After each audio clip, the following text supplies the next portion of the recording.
that before the world was destroyed, that there were spacefaring civilizations here? There had to be. I mean, if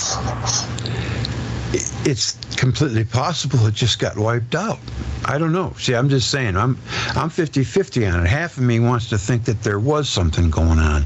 Because of the Brian Forrester stuff, he's finding drill marks and perfect circles in stone. I mean, that stuff has to be explained somehow. It's almost as if they had a laser that could just go right through stone. Well, this text, this interpretation of it, because I did read another interpretation that's more in line with academia. And then I read a third one from a Sitchin site. And they're all basically saying about the same thing. The website I got it from is Eden, I think it's called, right here. Have you looked at the Oxford translations of that passage? What's that? Have you looked at the Oxford translations of those passages? I looked at Britannica's. I think it's here somewhere, as a matter of fact.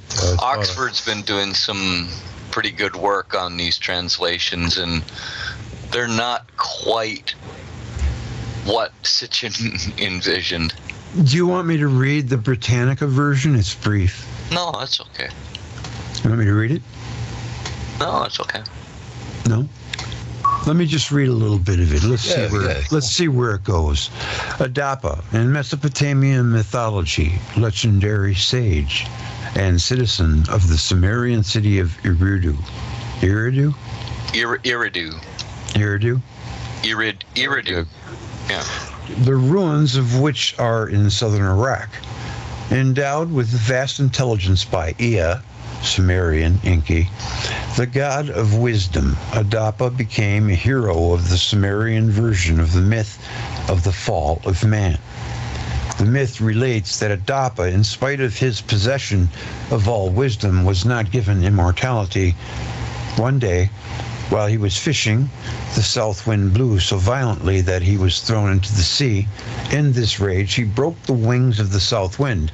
And like the author in the last article claimed, you can't break the wind of the wind. It had to be something else that had wings. Yeah, no, wait, Greg. The south four winds.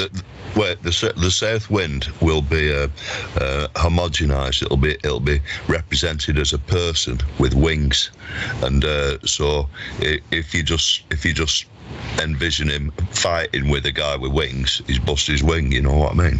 Yeah, that's where that went. It was a drone. In the electric universe, the four winds are the four-pointed star of Venus, as it's displaying in the polar configuration as a four-pointed star. So how can you? Those are the four winds. What's the south wind? How can you break the wing of the south wind? What does that mean? If the plasma stream was broken. Yeah, well, that's an option. And obviously, these people witnessed this. Yeah, everybody saw it. Because then it ceased to blow. So whatever it was he did, maybe it was a natural thing, and the people just assumed that he did. Perhaps Venus moved slightly south of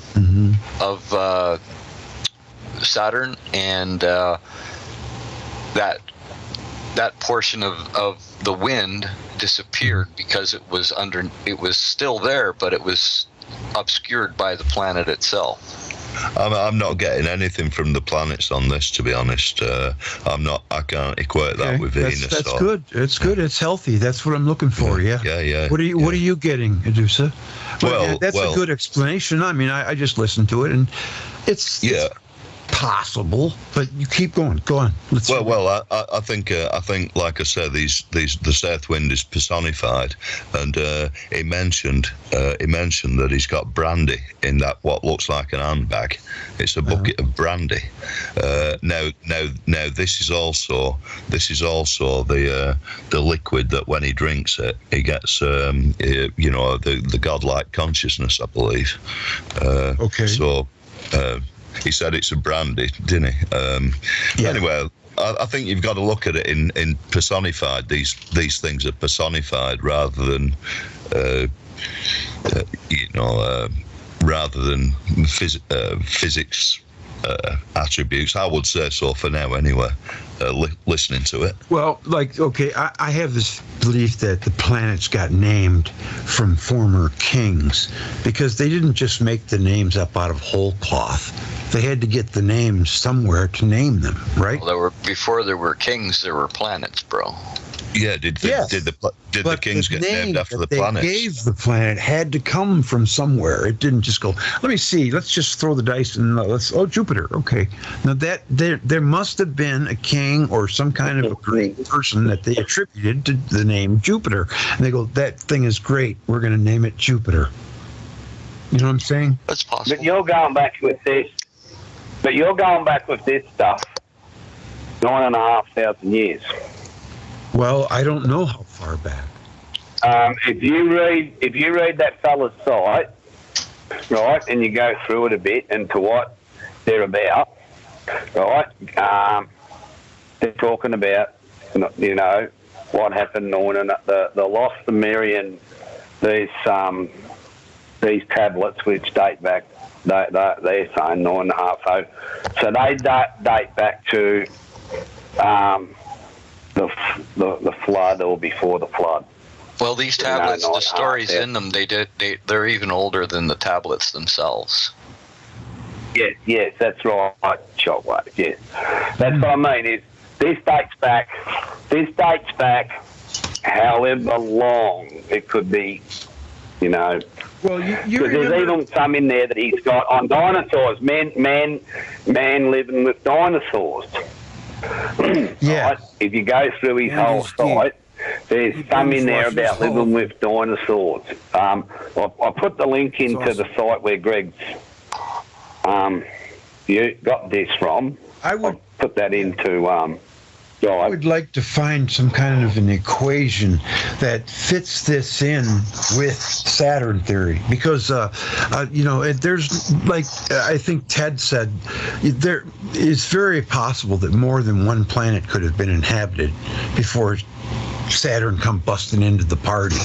It could have been something. I'm pretty sure Mars was. Yeah, it was inhabited, right?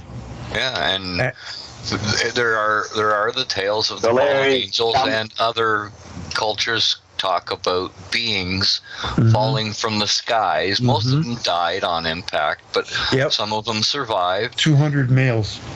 And guess what? We get the Rh negative bloodline from that, I'm pretty sure. Yeah, well, there's the red-headed freaking oblong-skulled creatures in South America, of course. Yep. Brian Forrester talks a lot about that. And then, I'm thinking on that time when, who's the dude? Andy Hall talking about massive amounts of electricity being everywhere, carving out rocks and sputtering and, like mountains just being melted mud that dried. Yep. All that, no doubt, went on. But see, what I'm trying to get at was what were the cultures like? Maybe there was one that was in ancient times, but maybe there was another one where they were in the space age. Well, Joseph Farrell, he talks about one of our reasons why we're on the lid is because there has been these massive wars in the past that we've been a part of. Yeah, and when you think about that, Crouch, America is the eagle. Where did Inky go? America. Yeah. And then you go to your moon landings and there's different things about them. The Eagle is there a force out there? Is there a force out there that we're being controlled by higher truly intelligence? Conscious? That they're still there. That is consciously greater than us. Yes, and is it a conscious force that's greater than us? But remember that there must have came a point where they had to leave, because that thing from the Bible or whatever, the meek shall inherit the earth. Maybe because they were giants? This is just, I'm just propounding thoughts, that I've mused about. And I often wonder, it's very possible that there could have been a spacefaring high technology. I mean, look, we still can't do things they did. Somehow they did it. Spacefaring could also mean that, like Shockwave says, they are able to travel along those Birkeland current lines. They're able to travel within plasma. They've tapped into it. We can't imagine, but, how can you travel from, you go back to Ted, We're looking at the sun. We can't be looking at something that happened 8 minutes ago. Right, exactly. That's exactly right. We cannot be orbiting the sun where it was 8 minutes ago. That means that the universe is in real time. And we've already ascertained that we live in an electric universe. I'd like to go a little further and say, okay, what was happening in that electric universe? So, and I'd like to think that, I like where you're going to do, so where you're thinking that this whole thing that went down is being basically literally told. Like it was personified. It was people, right? Well, I think these concepts, these gods were always looked at in terms of people. Like the west wind in Greek myth always turned up Aeolus, and he helped the Greeks he'd come down and start puffing on the sails and get them to Greece and to Troy and what have you like that. And so these are actually sort of kind of personified people, and I think they're trying to talk more about consciousness issues, I think, than energetic ones. Really, that's what I think. Now it does look like there is some absolutely crazy kind of death tyrant who is kind of farming the people on the earth, like you say, from an elevated place where you're not allowed to go. And apparently you get blasted if you go there, and so it's possible that these elites were the ones with the technology, and they just didn't give it to the other. I mean, it'd be like giving a load of nuclear weapons to those guys on Papua New Guinea, who were in the Stone Age, I suppose. So they just, if there was a society with technology, they wouldn't necessarily share it out. That's how I see it. Or did the gods change our minds in a way by electrocuting humans, changing their DNA and giving them bigger brains? And at some point, like the bicameral mind is I think a real thing. It happened like 1500 BC, when Venus came over and zapped everybody, and our minds changed. Our mind became from a unicameral mind to a bicameral mind. That trying to get us out of that slave mindset. Yeah, that's. You see, a lot of this stuff can just be explained by thunderbolts of the gods and the close proximity to the planets, and the thunderbolts that they chucked at us caused devastating events happening on the Earth, ripping it up, changing the face of the planet. I mean, Andrew Hall and the Electric Universe just shows a different perspective of how these things could have taken place. And I appreciate that. Yes. Yeah. And I'm all in. I mean, like, I believe fully that a lot of this stuff was plasma events, and of course, I'm sure most of it was. The survivors that were the really, really strong ones, they became the kingly priest class, the controllers, the rulers, because they were stronger over everybody else. and they imposed Well, they their had will the for a few hundred years, and that became entrenched. And then the people just said, "Okay, you're the king," blah blah blah, and then after the next devastating event, a lot of people forgot what happened in the past, and they just say, "Okay, well, there's." And then the story was the divine right for kingship, because they were because their family survived and their family took over the What do you make rule of of the a certain red-haired area. people? What do you make of all that? Well, they were the ones that showed humanity civilization. So there were advanced beings then. Yeah, they had 400 more cc brain capacity than us. Mm-hmm. They were smarter. Mm-hmm. The Ashkenazi of the Black Sea area were said to be the smartest warriors, but they didn't have a lot of people. Where I But want they to won know. a lot of battles, and because of their smarts. And these people were a lot of redheads, and they were descendant from the elongated skulls. They're found in two places in the world: See, the Black yeah. Sea Yeah. and Peru. The one thing I want to know is, where does all this fish god shit come from? I mean, fish god- it's all over the place. A guy came out of the sea and taught us this and taught us that. Well, don't forget, all these stories. Venus was born out of the sea someplace near Italy. I mean, come on.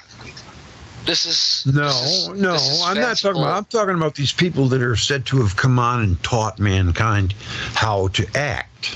Right.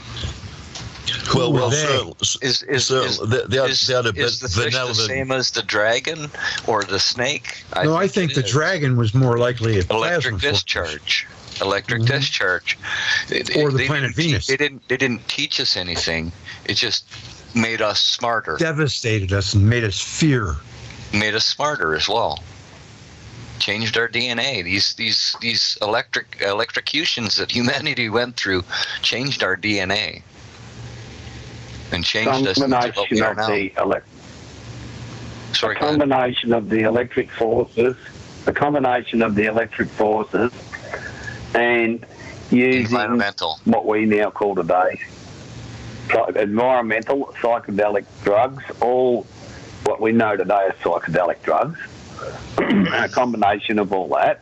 And you go back to your priestly class, they were able to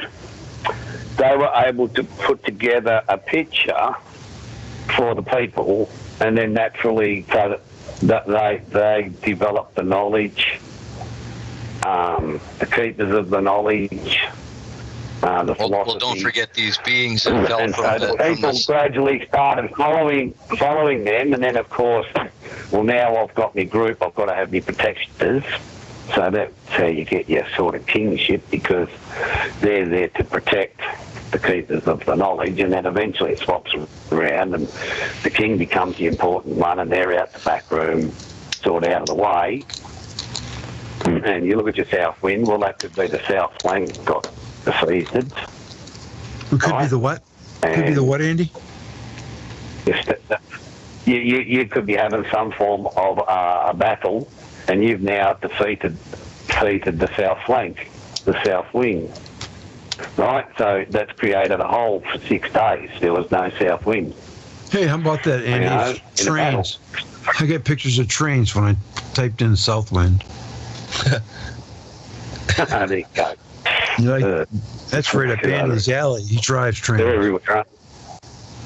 Just as well, as long as they don't fall off the tracks, eh? Yeah. So, but you know, you could interpret that there was a big battle in the southern flank. He defeated the southern flank, and there was no southern flank for 6 days. Yeah. Well, you've got to bear in mind that he was in sort of northern Iraq, northern Iraq, I would say. So the south wind, I mean, that would only be coming up from Saudi, which would be pretty hot, I suppose. But the whole place got absolutely torched in it and turned to glass at one point. I wonder if that's got anything to do with it. You know, Look at that this. I like to look at the sky. And look at this. The sky is so busy in this picture. Go ahead. I'm sorry, you do so. yeah. Well, the whole area got turned to glass, didn't it? Yeah. Tyre and Sidon, and the Dead Sea sort of was created. They reckon the whole place was hit by a nuclear weapon or something, don't they? But that's Yeah, they do. that's 10,000 years ago or something like that. There's Pazuzu. Yeah. Where the hell did he come from? So is that one of your, Rick, would that be one of your thunderbolts hitting there? What's to me like Very well be. one of those guys jumping out, flying with With wings, one of those suits on. It's gotta, if it's got wings, it's gotta be a planet. I would think so. It's got to be a planet with its magnetosphere lit up in glow mode. Yeah, you know, that's not Quetzalcoatl, but the South Americans, they have that stuff going on, and the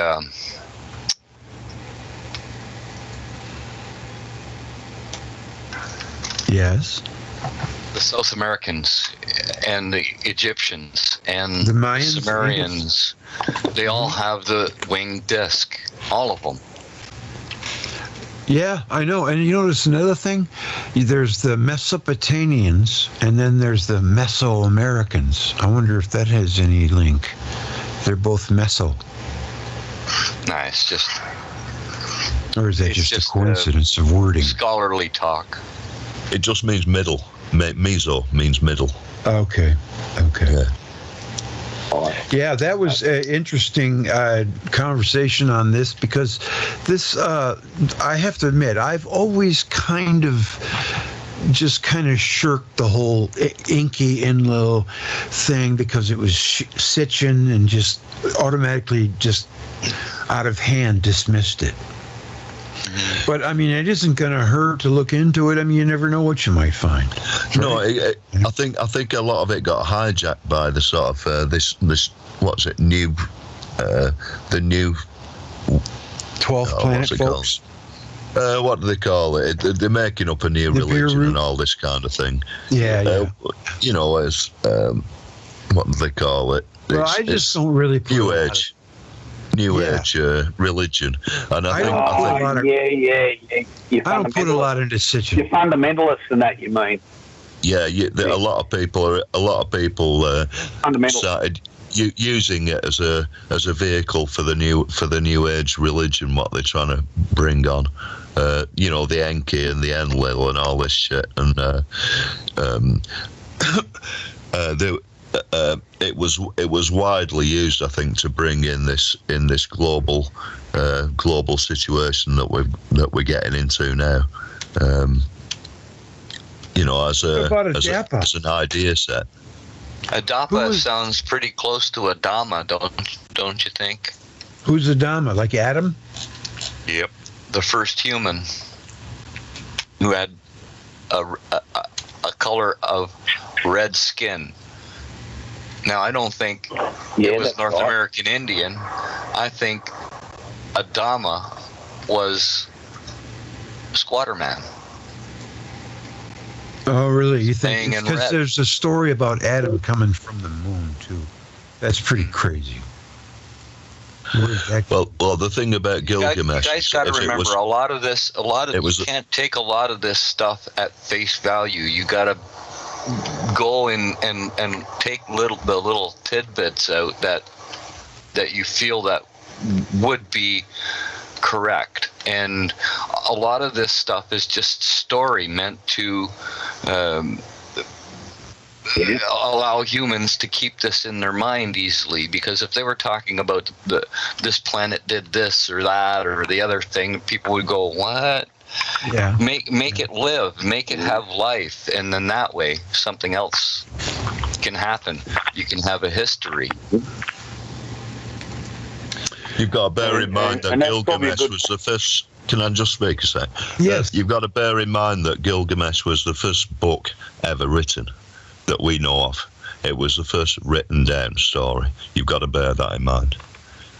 It was the first thing ever written in history. Yes, Epic of Gilgamesh. Yes. Yeah. Has anyone ever read the story of Gilgamesh? What's it about? I've read bits of it, to be honest. It's about a guy who goes on travels. He has fights with these various beasts, and he ends up in Lebanon going getting a load of wood because they need to build a city, and he goes around basically building a kingdom, the first kingdom, as far as I can understand it. That's all as far as I got with it, really. Because the last video I did said Gilgamesh ends in failure. I'm wondering what they mean. I guess I'm going to have to read the Epic of Gilgamesh. I'm interested to know what it's about now. Yeah, I've always avoided it before.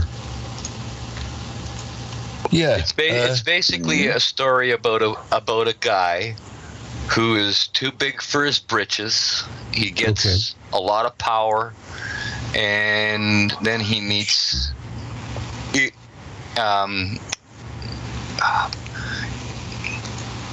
Gilgamesh and Enkidu in the forest. A wild lion man is that little. A wild man in the forest, and they battle. They fight for days and days and days, and he doesn't think that there's any equal to him in battle. Okay. And that's one of his failings, one of his ego trips. And Enkidu teaches him, Gilgamesh, to be a little bit more.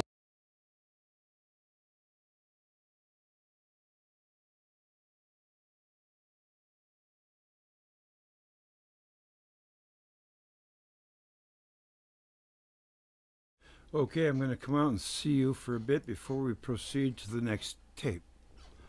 And I'm going to try not to move because I have the squeakiest chair known to mankind. How's everybody doing, man? I want to say hello to you.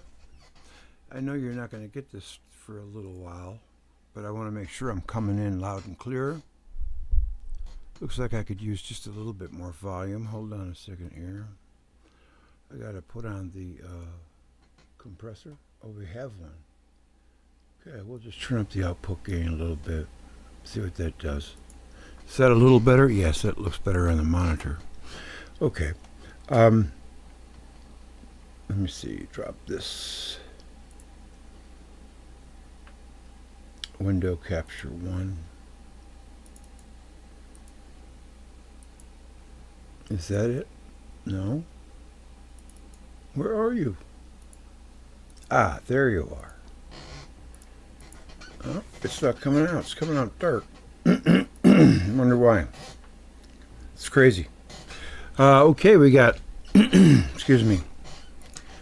1 second, please. Okay, now, find out why I cannot get the screen to show. Aha! There it is. No, that's not it. Oh, there you are. Hello, everybody. We have Chris Kelly, and we have Alchemy 88, Ray Carr.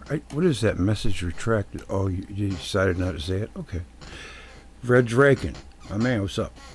Alchemy. Who else? Alchemy. I love you, Alchemy. Red Dragon.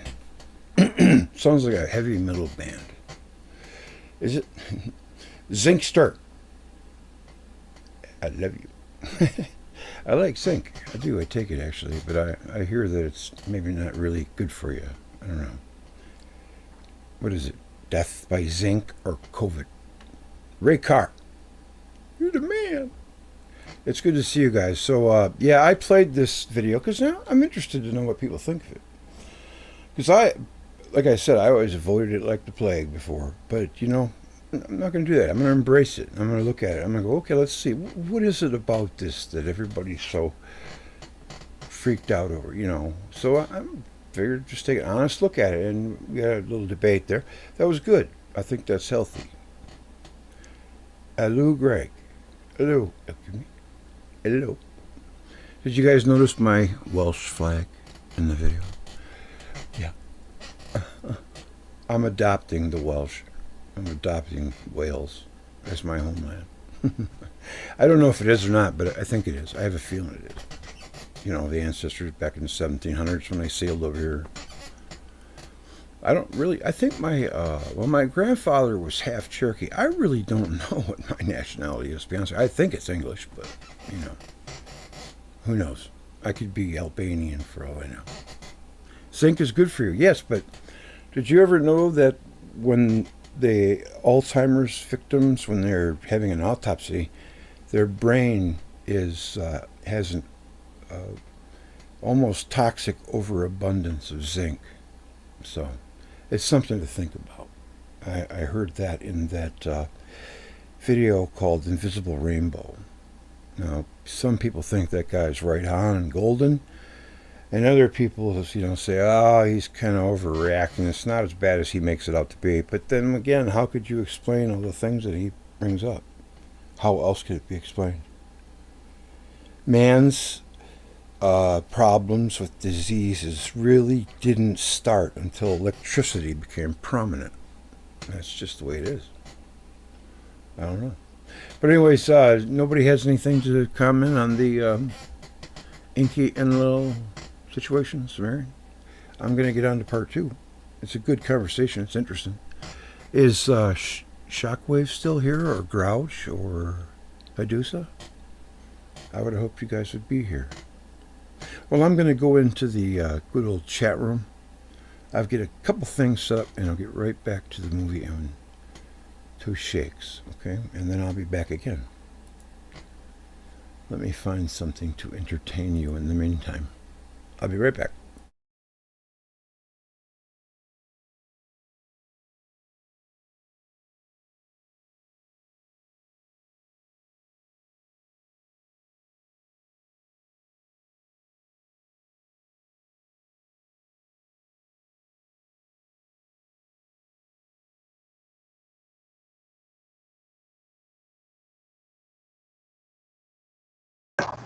The sunrise would look like with different stars as the sun.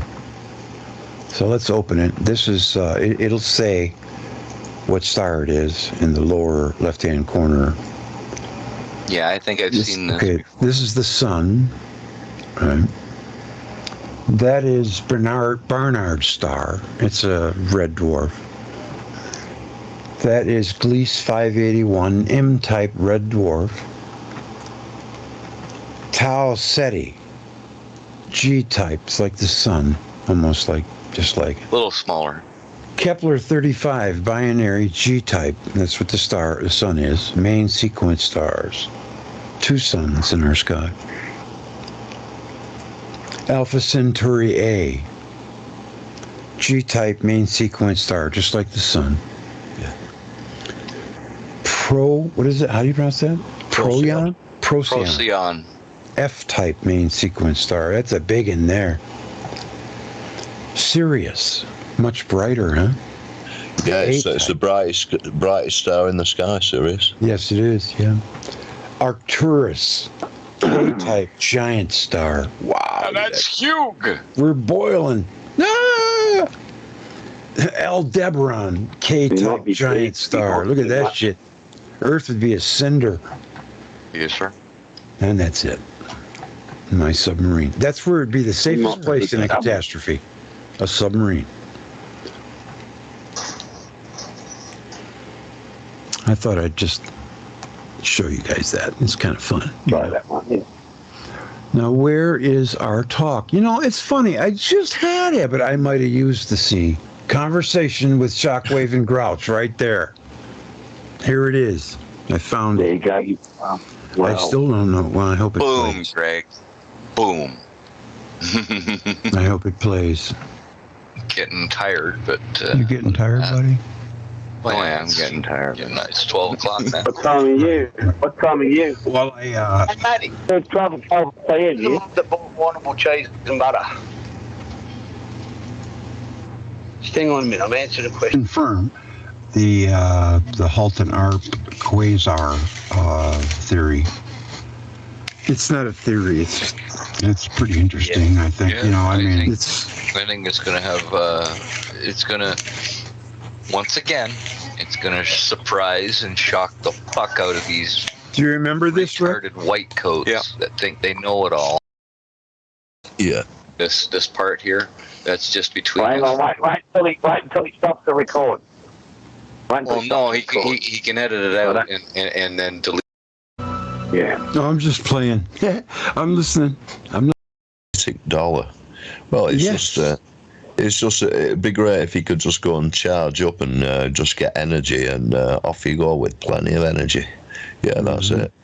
As much as you need to do anything you need. Yep. Yes, exactly. You won't need See, much I went money. into a bank. Craig, I went in and I went into a bank a while back and they had this video thing of this woman there, and she's saying how she's going to be zero carbon and all this stuff. So, being a bit like Rick and at times, a bit cantankerous with people, I said to him behind the counter, so that lady there, I take it, she runs her washing machine by pedaling a push bike. What? I said, I take it that she doesn't catch any public transport, she walks everywhere, and she must be walking bare feet.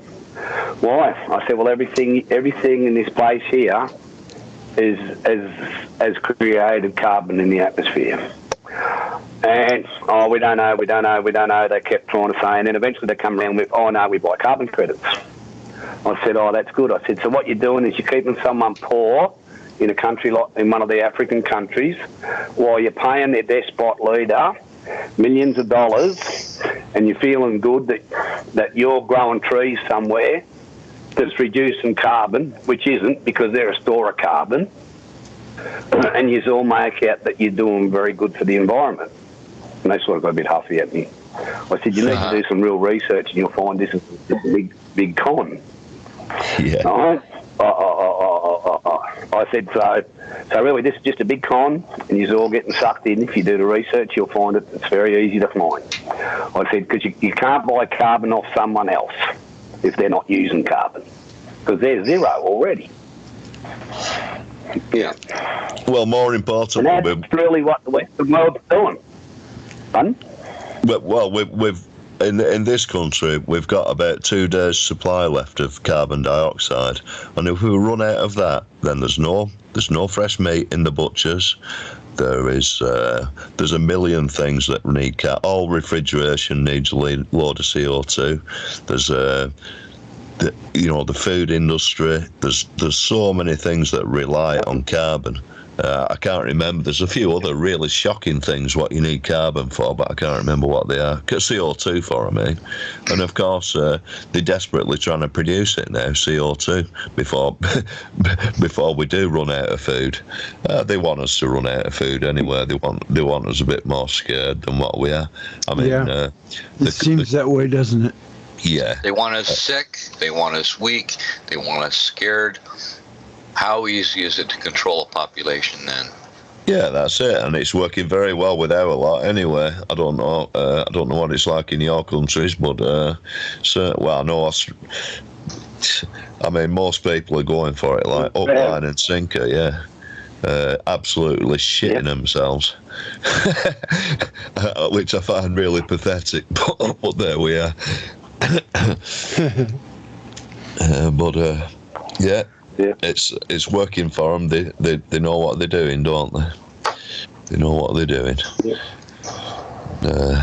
So. Yeah, my eldest daughter's not talking to me at the moment because of that. Yeah.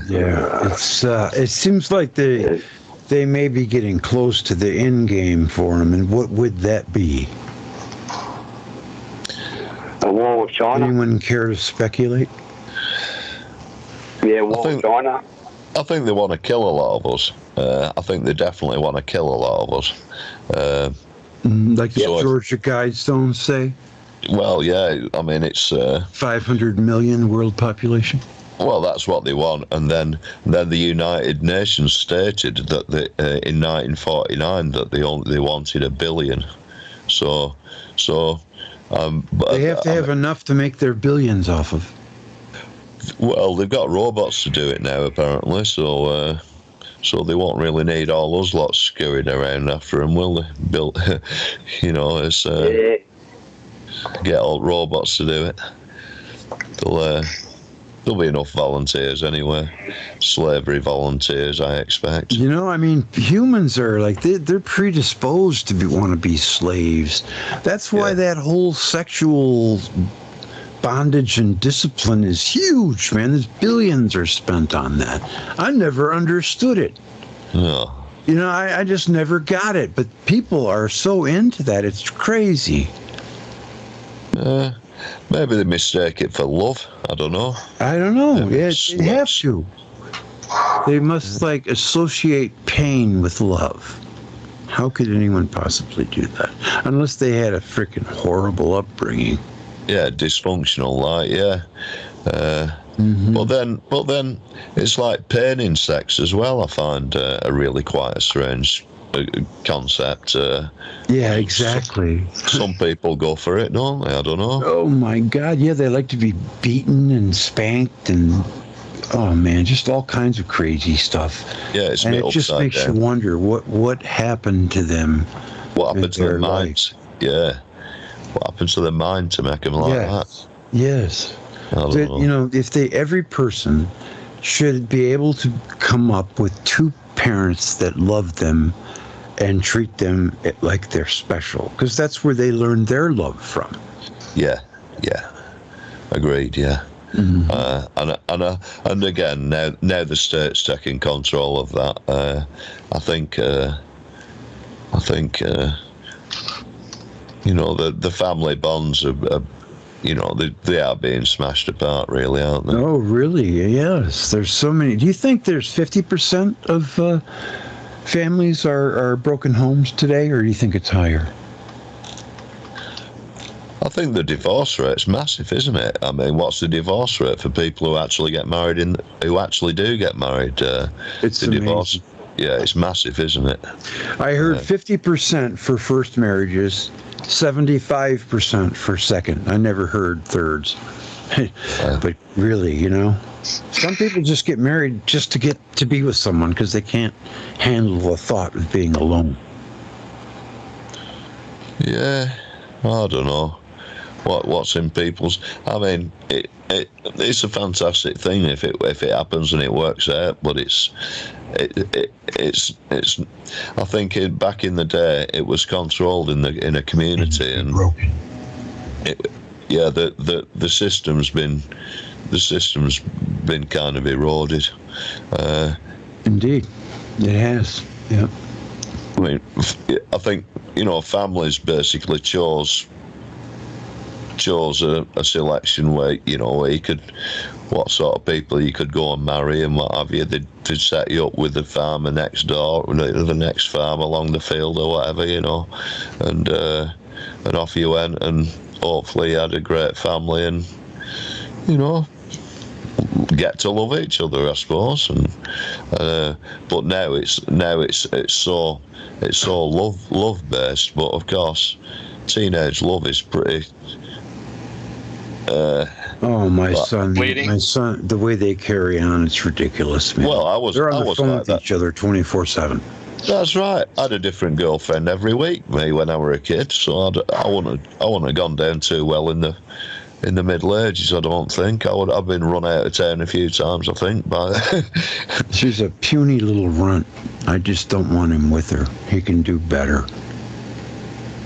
Yeah. She's got him all henpecked. If she ever breaks up with him, it's going to destroy his world. And I worry about that. Yeah. Oh, well, I mean, people have to go through it, don't they? I guess people have to go through it. Yeah. The Tale of Adapa. If the Old Testament appears straight out of ancient texts of Babylon, no Sumerian myth tells of the fall of man as was told in the Bible. This time, the Hebrew writers have used another source that we do not get. Yeah. I'm going to have fun building this video. It's just going to be a short little 10-minute, 12-minute video. I was going to do the 3-parter because I still got to get to work on Chapter 9 of Worlds in Collision. And this video that we're doing right now, tonight, is going to be part of the live stream for Saturday night. And I said already, I committed myself. I said that I will have Chapter 9 done by Saturday night. And it's a 51-page doozy. I'll split it into 2, Greg. You know, I mean, don't hammer yourself on it, mate, because you know it's. I think that when this information comes out in small half-hour bursts as well, it's more digestible for. I think so. Yeah, yeah. They said that my average view time is 26 minutes. Well, you know what I suggested to Ramon, Greg? What? That maybe I use my YouTube site to read his academic papers. Yeah. On that YouTube. That would be a good idea. Like you guys do, or like you in Electric Universe eyes do, Velikovsky and Andrew Hall and all of that stuff.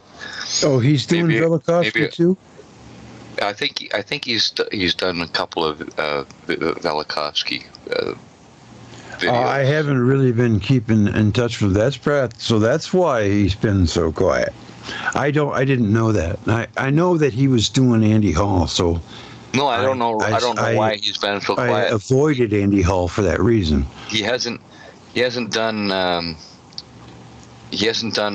Why would you avoid Andy Hall, man? Put shit out there. Because he's putting it out. I don't want to. No, I don't want to step on his toes. You know. He's reading a whole bunch of other different things, man. Don't worry about it. Just people that listen to him might not listen to you, and people that listen to you might not listen to him. So put it out there, dude. Yeah. Put it out there. Well, there's a lot of room with Velikovsky. Yeah, there's plenty of room.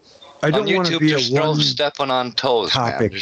channel. I want to be able to attack any topic I want to. Yeah, on YouTube, there's no stepping on toes, man.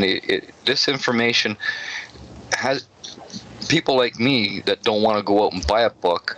We'd rather like to sit there and listen to somebody speak the words that were written in the book. Yeah, I like that as well. I like that. So just keep doing it, man. Just do. If you want to read Andrew Hall's work, I would imagine you might have to want to get his permission to do that. But no, it's on the website. If they're putting stuff on a website for free, then me reading their articles would only benefit them and get them more traffic. Bingo. I mean, I'm not going to try to claim it as my own. You know, I'm always going to give the right props to the right person. You know, I want them to go there and look at his stuff, just like with Velikovsky. You know, with the book and everything. Some people are cool like that, though. They bought the book and read it along with me. You know, I've had a few people tell me that. Yeah, that's pretty cool. So let's go to chapter. I'll show you, man. It's a doozy. Chapter 9, Venus. Starts with Pallas Athene. 1, 2, 3, 4, 5, 6, 7, 8, 9, 10, 11, 12, 13, 14, 15, 16, 17, 18, 19, 20. 1, 2, 3, 4, 5, 6, 7, 28, 30, 31, 32, 3, 4, 5, 6, 7, 38, 39, 40, 41, 42, 3, 44, 45, 46, 47, 48, 49, 50, 51, 52, 54, 55, 54 pages. 54 pages. Yeah. Then you got the synodical year of Venus. It just keeps getting better. And then after Venus, then it's part 2, Mars. and you get 10 chapters in the Book of Mars, and I can't wait to get to that, because that seems, I like the Mars. That's the good stuff, more. the destruction, Well, because Mars was what? Hell of a lot closer to us in the polar configuration than Venus. I think and I should maybe do chapter 1 of Mars then. And it beat the hell out of Venus and saved the Earth from crossing the orbit and eventually at one point coming very, very close.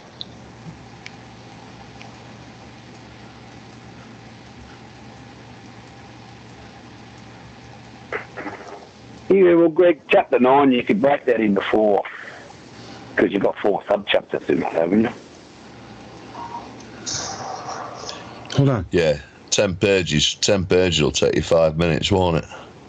Probably to read it. Oh, 42 pages. Probably around that 15-minute mark.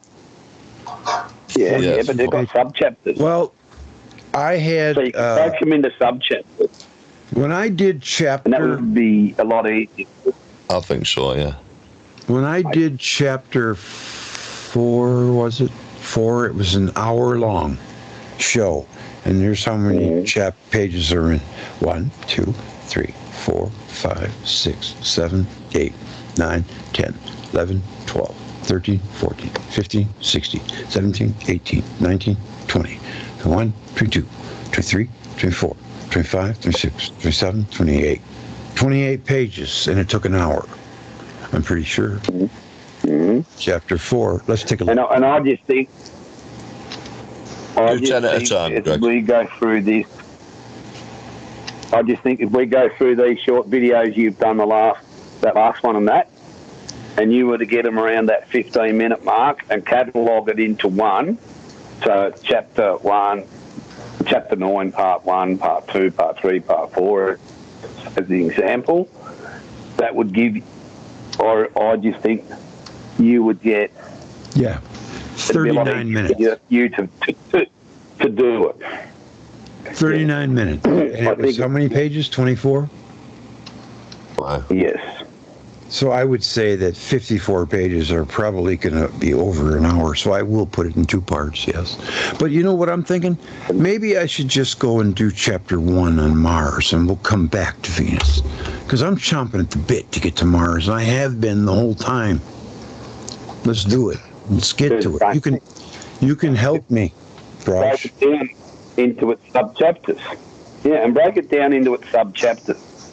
Oh, you mean do one show, a sub-chapter, or it might only be a 5-minute video? Yeah, so let's say do Mars. Have a look at chapter 1 of Mars. Go to chapter 1 Amos, of Mars. right here, yeah. There's Amos, the year -747, Isaiah, the Argive tyrants, and again Isaiah. And the last one, Maimonides and Spinoza, the exegetes. So you've got 1, 2, 3, 4, 5. You've got 6 there. So how many pages in the first 3 sub-chapters?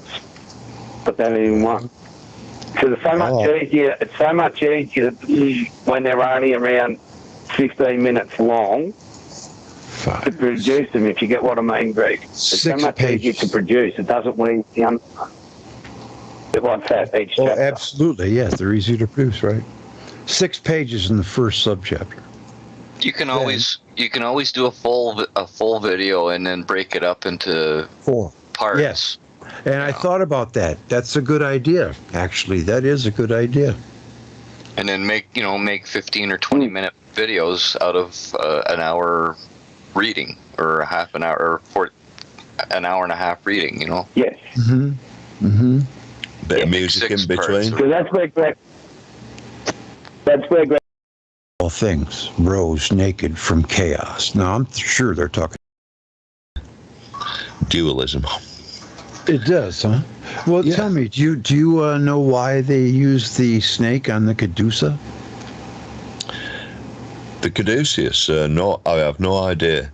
Of course, that's the one that Hermes carries. So it's the messenger of the gods. Maybe that had something to do with wisdom. But of course, it's polar. It's the good and bad intertwined. So that's the other thing. That's what they believe in, the polar system rather than the monopole.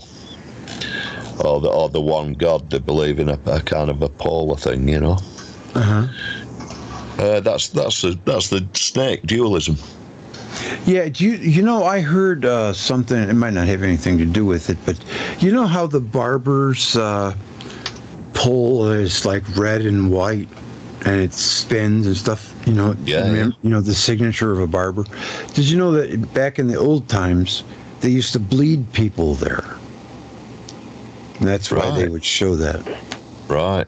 Like if they were sick, they had to get the bad blood out. Can you imagine? It's just ridiculous. Oh, they used to pull the teeth out and all sorts in the barbers. It was just like, yeah. You go in and have your tooth pulled out. Yeah, it'd probably stitch you up if you had a fight or something. There's some guy in Antarctica, a German doctor, gave himself an emergency appendectomy. God, what's that? What's he taking out then?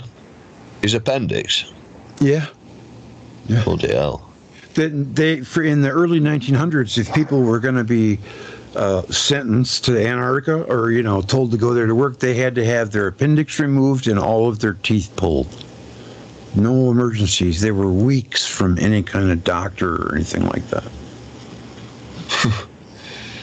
Yeah, I was like, hey, just go get all your teeth pulled. Sure. Yeah. Crazy.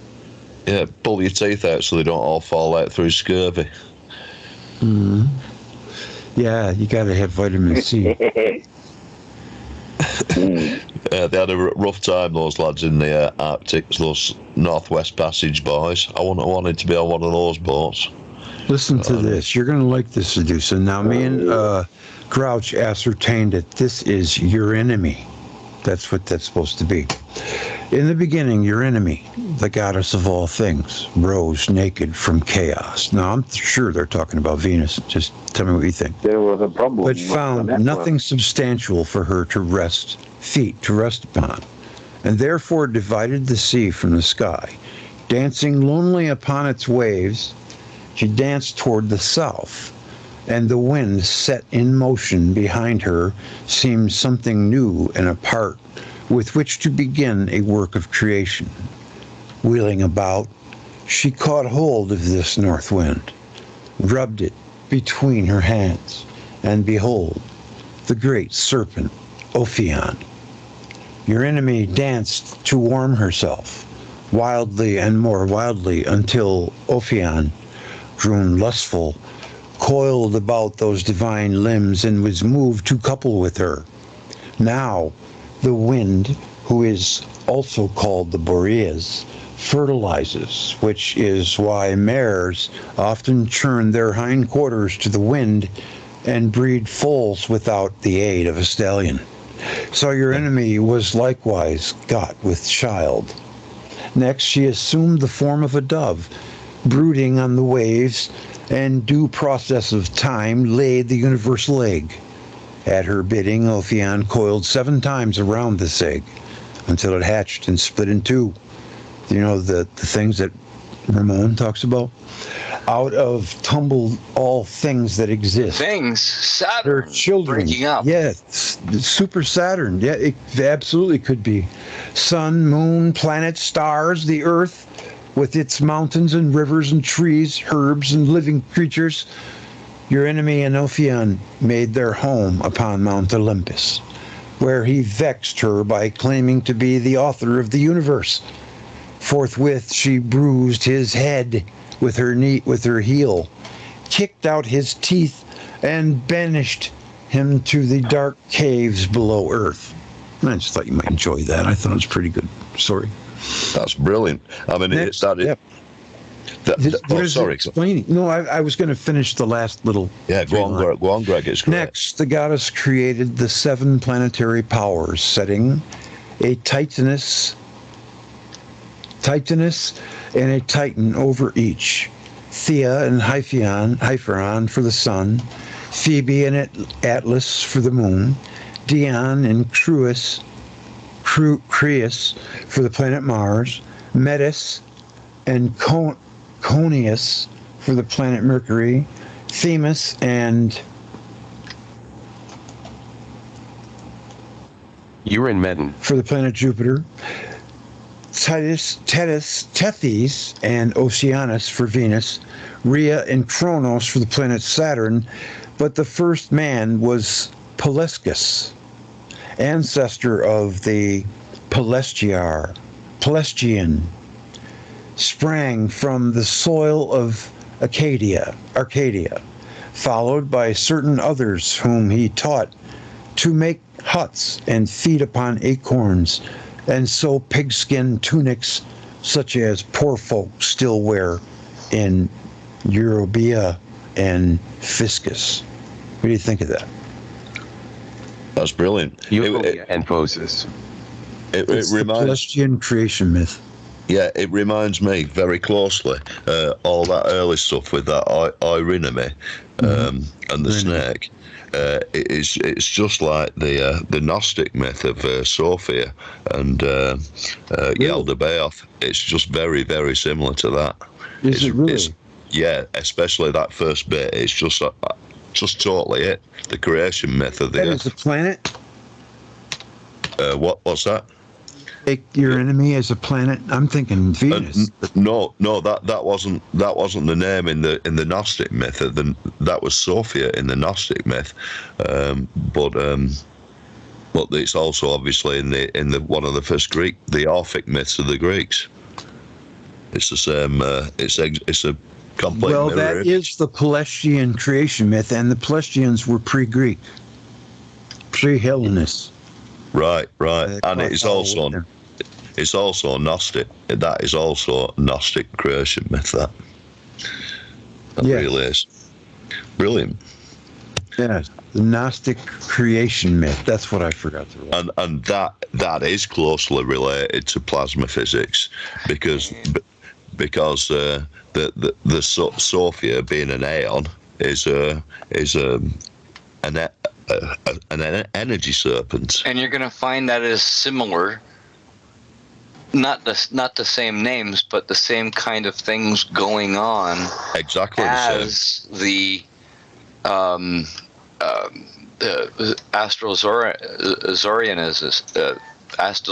Zoroastrian religion. Yeah. Really? Yeah, I don't know much about that one, but that is certainly a complete parallel. The Gnostic myth and the ancient Orphic Greek myth. That is there's probably 4,000 years difference or something. But some people find the Gnostic creation myth to be merely bizarre. Others find it to be downright blasphemous.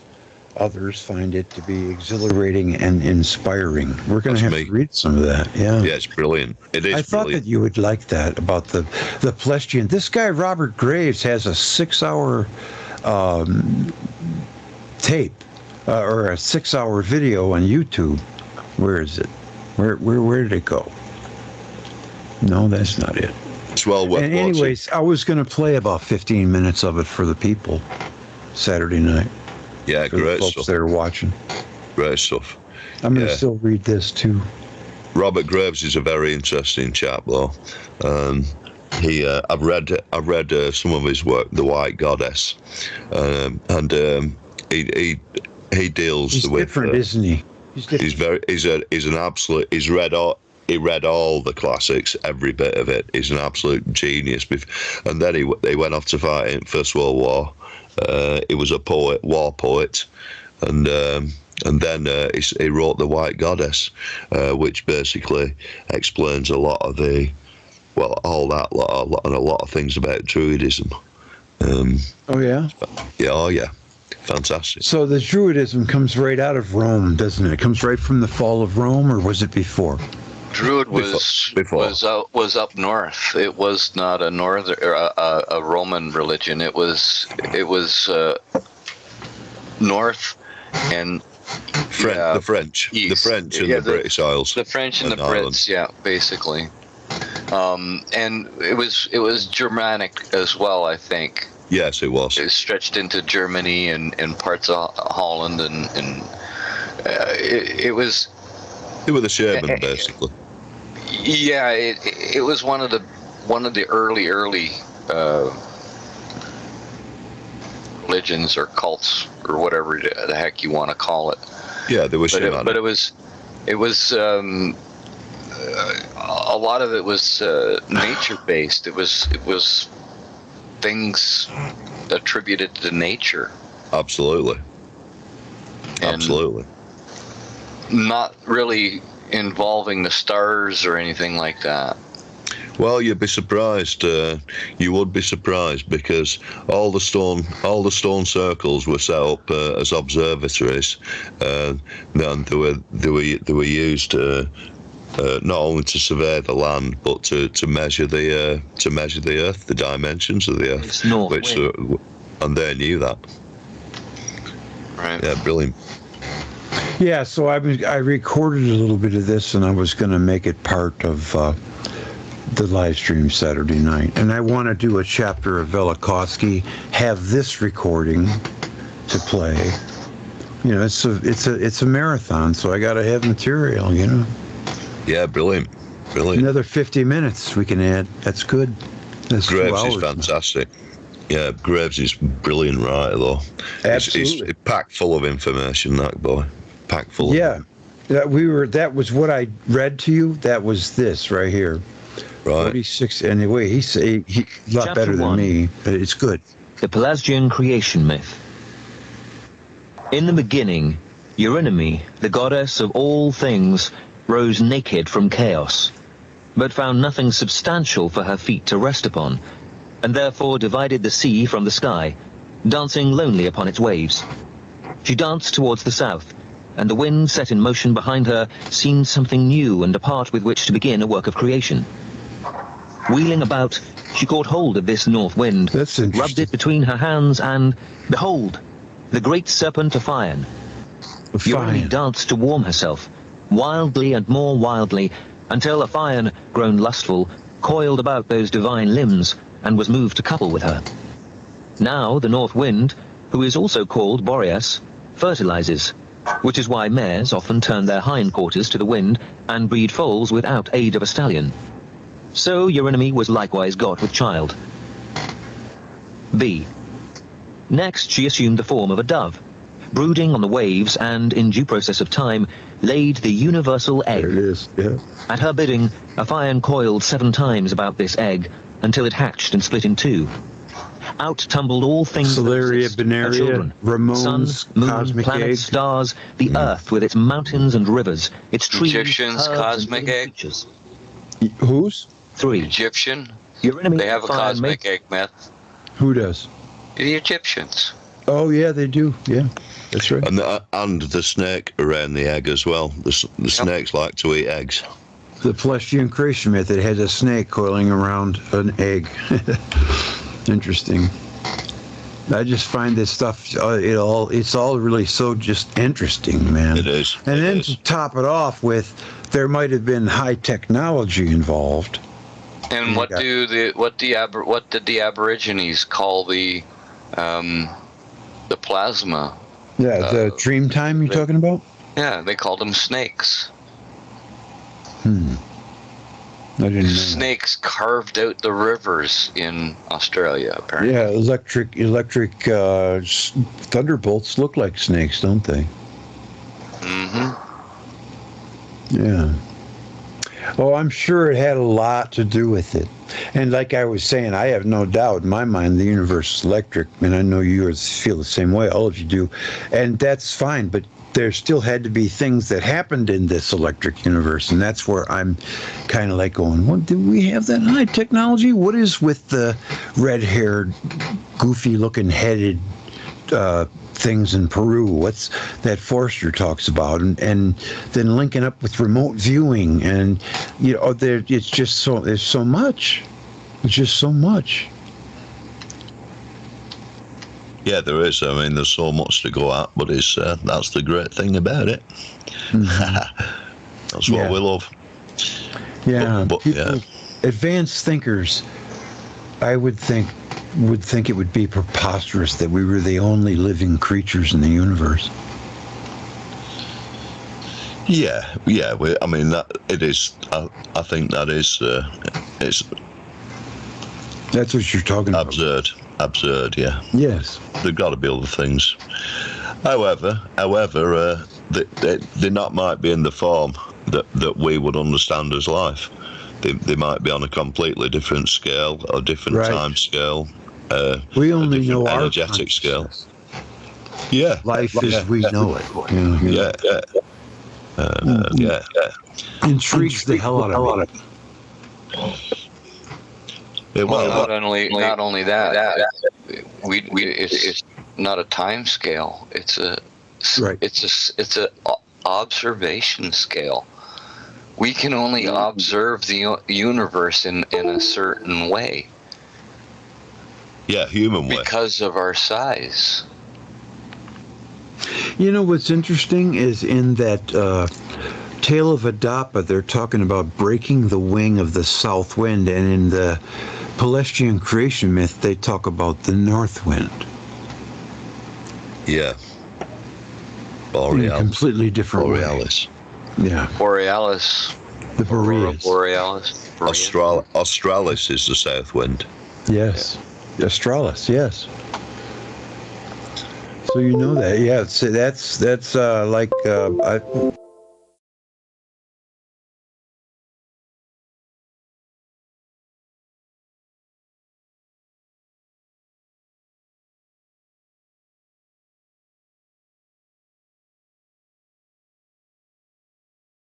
shag, that one. That was When a I go shag, to Ballarat next, when I go to Ballarat next, I'll take some photos of them and send them to you. you get. Well, I saved it. Where is it here? It's There's here. two black swans that live about a mile from me. We don't have black swans in America. I've never seen one. Well, these are the first that I ever saw, but they're there. They must have been imported from Australia. I think they probably have been. They might have been, because I mean, black swans, you don't hear of them too much, but there's two in this pond just up from us. You know, they are beautiful as well. And they got like a red crest and that. That's right. Red. Well, these might be Australian ones then, eh? Could they be? Yep. Southern Hemisphere. Yep. Right. Yeah, they must be Australian ones that we've got then. Well, someone must have put them in there. Keep rolling. Yeah, look at that. There's your purple dawn. There, yeah. I was going to show him. There, black swan. He's got the head of it. It's not a black swan. That's actually a shag. Yeah, that's a shag. That's a shag. What the heck is a shag? I never heard of a shag. Fishy. It almost looks like its head is shaped like a. Its head is shaped like a. Its head is shaped like a loon. Okay. See that photo there, Nick? I never heard of a shag. Nick? Yeah. Nick, do you see that photo there? Yeah, I can see that. Well, that's purple dawn. Purple dawn. Yeah. That is a purple dawn, yeah. That's sunset on the. I can't remember whether that's sunset. Those that are was the when we had the fires. bushfires like 2 years ago. Yeah, that's amazing. That's on the Murray River. Right. All right. Yeah. Look at all this wildlife he's got around him. I don't see shit like that. I see a duck once in a while. Fucking horses. I'm sorry. Excuse me. I live in the suburbs. Yes, I do. I live in a cage. Yeah, you got to I live in a suburb cage. You got to live in the countryside to see that kind of stuff, Greg. Look at this picture. This is supposedly tanks surrounding a crashed UFO. Yeah, no. It's got to be something. Good UFO.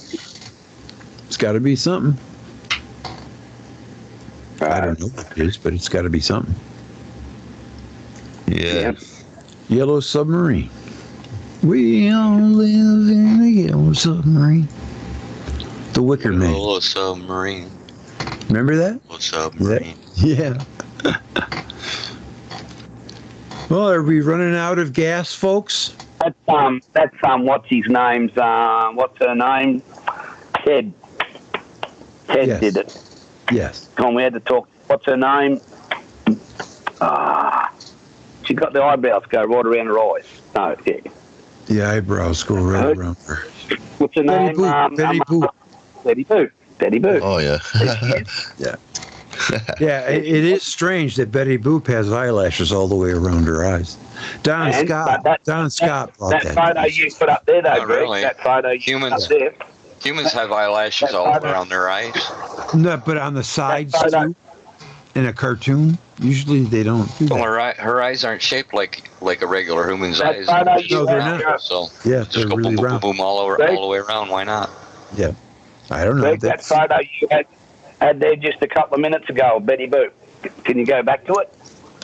No. Betty Boop. I was on Betty Boop. I don't remember.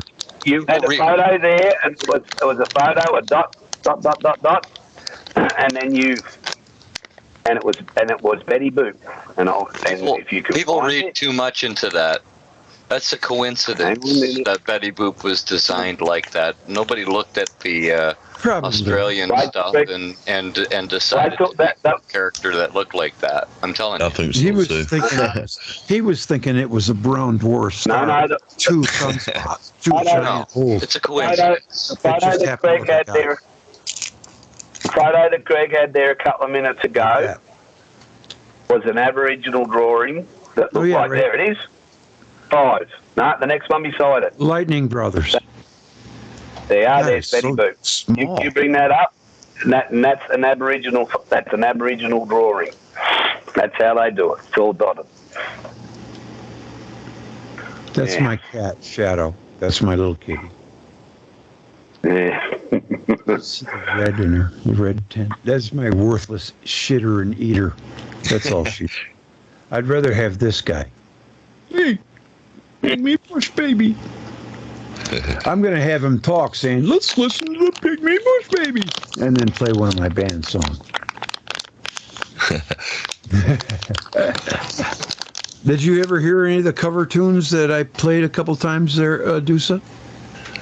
I've heard all your stuff, Greg. From my as far as I know. band, from my cover band? Which one though, Greg? Was that Pygmy that? Bush Babies. Oh, yeah. We did Mary Jane's Last Dance and. I've heard one or two of them. I think that was your first band, wasn't it, Greg? Well, not my first one. It was probably one of my last cover bands. Right. Then I joined an originals band, and we played out solid for about 4 years at 4 clubs, you know. And when we were playing like at Paychecks in Hamtramck, that was cool because we'd meet bands that were on tour. These guys were like on the B tour, you know. They weren't on no A tour. They were paying their own way, basically, to play in all these different bars in different states, you know. There was one band called Copperhead. They were pretty good. I thought maybe they might, you know, because they had some good tunes, but never heard a thing from them. That was 10 years ago. It's more like 2 years. There must be millions of bands out there, though, Greg. You Oh, know, my good God. bands as well.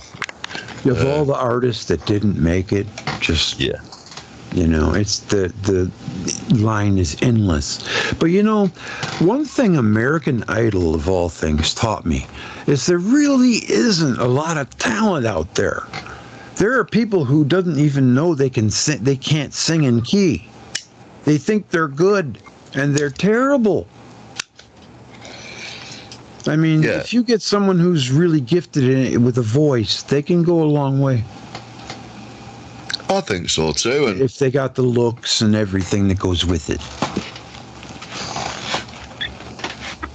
yeah, but as far as I'm concerned, Greg, you know, everyone. Well, not everyone. Some people have really fantastic abilities to make music and communicate, and you're one of those people. I mean, you know, I would as happily listen to one of your tunes as a Led Zepp tune, or you know what I'm saying, or a Pink Floyd tune. That's what I'm saying, Greg. And you know, it takes all shapes and sizes to an artist. I don't care if you're a millionaire, pal. I wish you were, but I don't care if you're not. It doesn't matter to me. The music's still the same. I drive through by the great big houses that are by my kids' school, and I just think, God, I wish I knew what it was like to live in a house like that, you know. But I would imagine it probably gets old like everything else. I don't know. Wouldn't for me. Why does music move us? Yeah, well, we it's heard the it in the electricity. skies. Yes, that's right. We heard it in the skies. We tried to reproduce it. They sounded like horns. And then it got more and more complex and diverse. Different genres, but rhythms and sounds is what we experienced during these devastations. And yeah, we wanted to reproduce it. We found that we could reproduce it, and we resonate with it. We resonate with it. Yes. Yep. Yes. It provokes an emotional response as well. You know, it's not necessarily just an intellectual one. It's not an objective one. It's an emotional, subjective one. It speaks to the soul. Yes, it connects deep there. Of course, it does. Yes.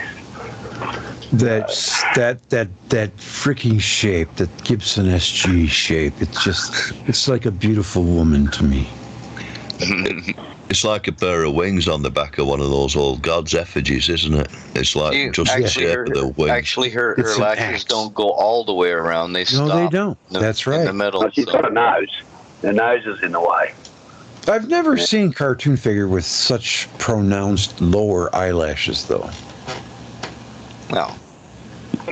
I don't know any other ones. Hey, there's Bigfoot. How you doing, bud? Whoa. That's like a wild human. Right? I like her. That's my girl. The more things change, the more they stay the same. Yep. Look at this. This was Ganymede. Freaking hot rod boat. Shit flying through the air. Skyscrapers. Yeah, no. Used to be a nice place, now it's a city. Yeah. Let's see. I got a couple more good ones here. Now it's just frozen over. Yes, now it's just a desolate, frozen wasteland. Those are your cosmic rays, Rick. Yep. Cutout hearts. They come Instead of showing a cutout heart, I show a cutout heart. They come from interstellar space, and they also come from the sun. Mm-hmm. Yeah. Velikovsky said they come from Jupiter and Saturn, too. That, Probably. Valentine's Day cards and all that. Wouldn't doubt that. Airship. I think Steiner feels that They as give well. off radio noise, and they give off more heat than they receive. They do. They sure do. You got that right. I think they're former stars. That's why. Yeah. Well, Rudolf Steiner reckons all these, all the major planets have an influence on the development of man. The sun, the moon, Jupiter, Saturn, they all have a very specific and different influence on man's development. Yes, they do. That's why I think there's something to astrology. As a matter of fact, I just saw an article, an essay by Velikovsky entitled Astrology. I'm going to have to read that. Oh, yeah, I'll have to read that. I'm into that. Yeah, that's a good one. I want to see what his take is. He surprised me in that Nephilim video that I did, his essay, The Nephilim. He surprised me. He talked about ETs, and he said that in 1941 he decided that he was not going to approach the subject. He was just going to leave it. Because you know what they would do. They would have relegated him to the kook bin then. Yeah. That would have been their excuse. But Carl Sagan can say, 5,000 civilizations were here 500 million years ago, and it's okay, Yeah. But when our guy says it and they want to put a straitjacket on, that's the surface of Ganymede. It's pretty crazy. It has an intrinsic magnetosphere. It has oxygen and it has water. And if Jupiter was 3/4 of an AU away from the sun, then it would have been the best candidate to house life because of the magnetosphere. That's where Ted has his theory. You know. Well, I think it's a water. You know, liquid water certainly a pointer, and you know, it's about the best point we can have for life as we know it. I would think. Mm-hmm. Yes, outside of Mars, and Mars probably somehow lost its magnetosphere.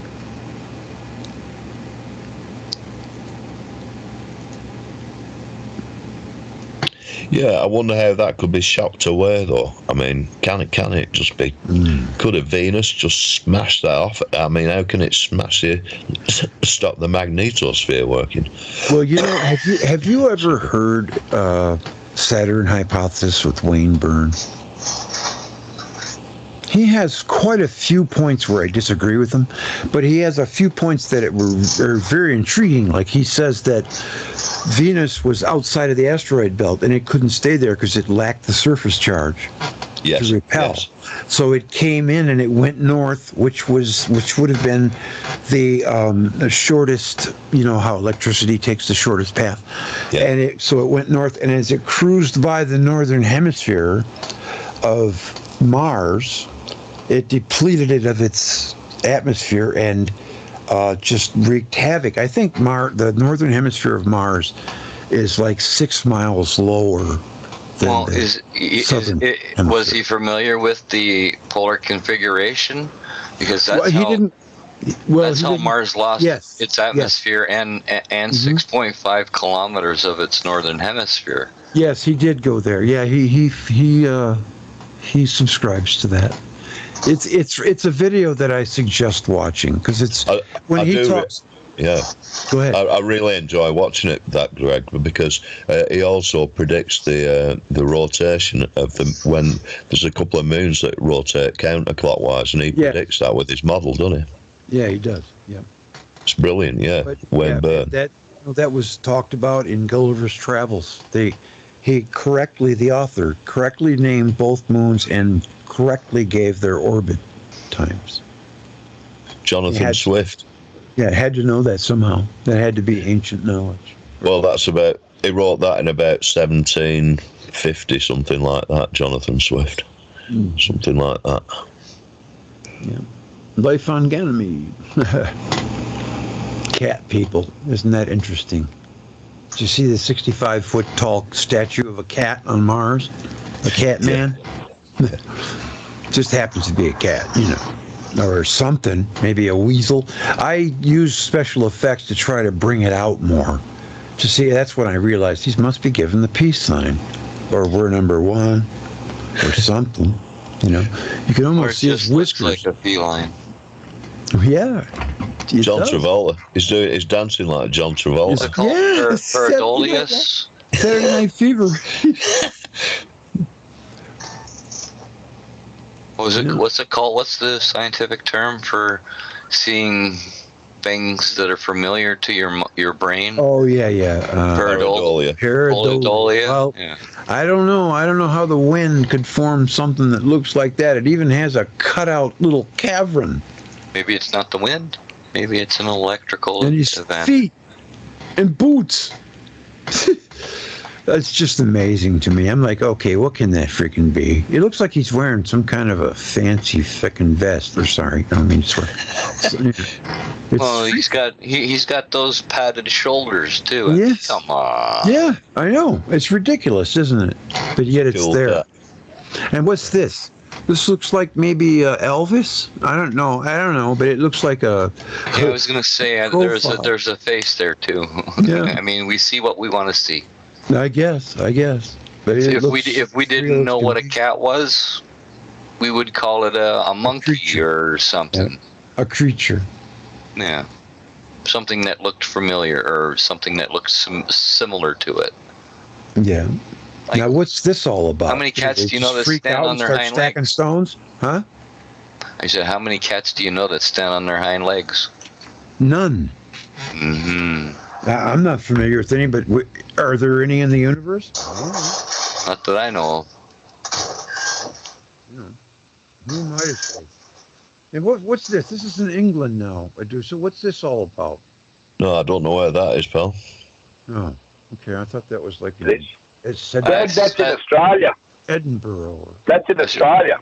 Oh, that's in Australia? That's in Australia. Yep. I saw a video on that earlier. But it isn't there anymore. What happened? Yeah. Destroyed. Well, part of it The was government destroyed, not all of it. The government, back in the 30s, I think it was, wanted to take over control of it when it got found and all. And the person who owned the land destroyed a heap of it to stop them doing it. Okay. No. Yeah, I think some of it's still there, though. There's my band. That's me. 10 years ago. That's me now. There's a big old Bigfoot on stilts. The cat man. I said, how many cats do you have, Ted? Well, there's one standing. There's two standing on their back legs. Yeah. How many cats do you have, Ted? 20. He said 20. one too many. Yeah. That was just trying to make fun, the cat.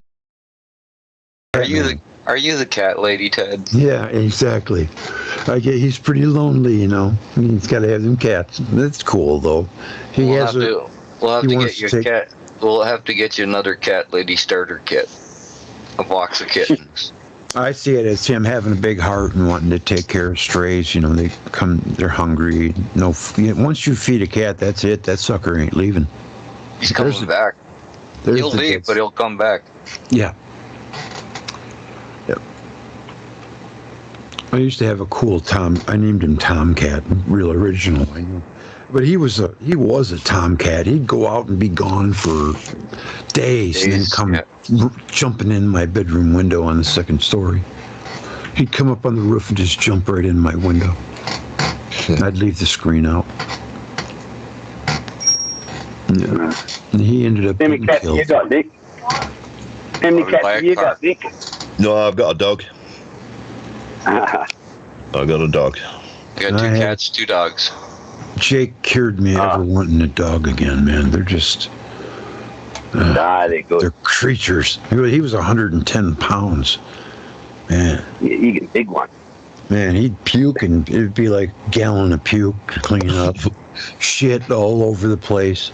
He'd shit on my new rug and then walk around in it. No, mine's great like that. He's very clean, my dog. He's great. He just bites everyone. That's the only problem. There's my shadow. That's all I can deal with right there. A little black cat. My little gray cat has longer hair than that, and he's a lot skinnier too. Oh, she's a big cat. She doesn't look like it here, but her paws are big. When you hold it, it's like half the size of my hand almost. She weighs I'd say probably 20 pounds, maybe. Perhaps. She's a fat cat. It's laying right here, looking at me. Pretty. Is it time to eat yet? I mean, this cat is freaking hungry. Sonny Jurgens. How many cans of food do you give it a day? Well, we're only supposed to feed her 1 can a day, but everybody around here takes it upon themselves to feed her and not ask anybody. She just keeps looking at you. So she gets like 15 cans a day. Hungry, sad eyes. Yep, she just looks at them with those eyes and they go, oh, you must be hungry. Here's food. Talk about pareidolia. What do you think of that? An angel on the sun. Pretty cool.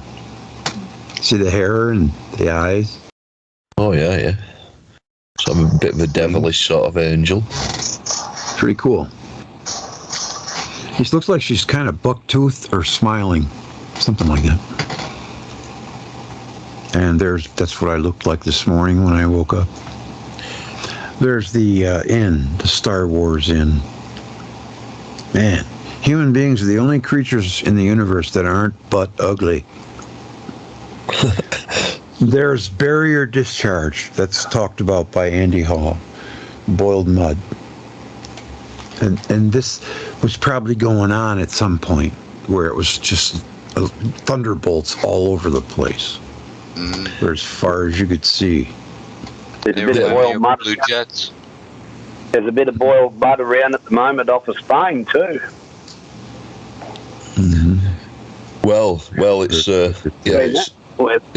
it's still that's still magma, but they haven't explained the Fangor level, the level of mud which wiped out the Roman Empire in 230 AD, and that's all over the place, and they haven't explained that. But now Gunnar Heinsohn has just updated his work, and he reckon it's Comet Tuttle. Hang on, I'll just find Comet Tuttle something or other that's responsible for that. Oh shit, I hit the wrong button now. Comet what? Comet what? It's Comet. Let me see. The pictures get little. Comet Swift Tuttle, Heinrich Swift Tuttle. It's in synchronous orbit with Jupiter. So it comes past Earth every 133 years, I think it is. What is the name of it? I'm going to look it up on the internet. Comet Tuttle. Heinrich Swift Tuttle. Okay. Well, you just do Swift Tuttle and you'll find it. Comet. And he reckons it's responsible for the big comet of 535, which is the one that Ramon talks about with Madoc, and it's the same one as that started the 3rd century Roman collapse, and it was also the same one that was the 930, the 10th century collapse. Are we sure that some of these events are not Venus crossing Earth's orbit for 750 years? Well, this one comes past every 130 years, and it lines up directly with these 3 incidents in history which are actually one incident, according to Gunnar. And I go along with that as well. I mean, I've been reading his stuff, and he's so thorough with his, and he explains how this can happen. I've been trying to convince. Well, I'm starting to put things together to try and convince Ramon to look at the last 2 years of history through this filter, because talking about dates of 535. Etc.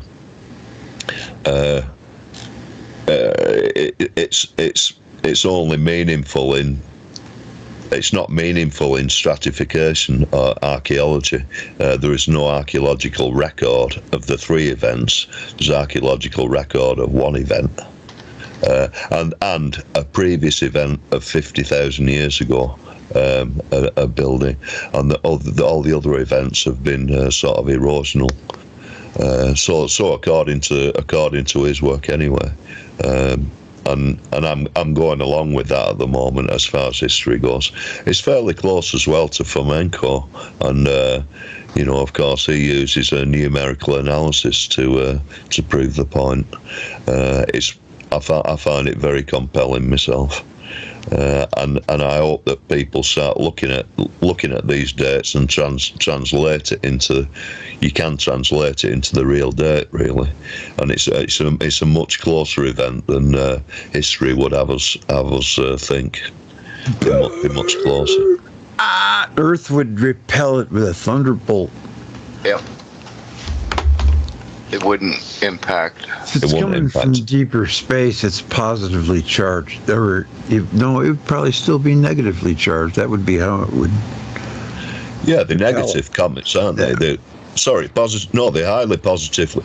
No, they're negatively charged, and when they come in from the universe, they're positively charged, like the sun. Well, they have planets a more are positive. negatively charged. They have a more positive charge than. Right. The outer planets do, yeah. Right, yeah.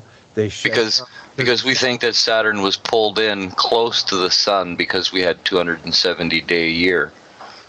Yeah. And then a 320-day year, and then a 340-day year, and then so on and so forth. It's just a question of getting everything sorted out and figured out in the right, correct order. Yeah, it's the most likely. We've got to go with Occam's razor on this, the most likely explanation for that event at that time. Like Walt Thornhill often states, this is impossible because there would be thunderbolts.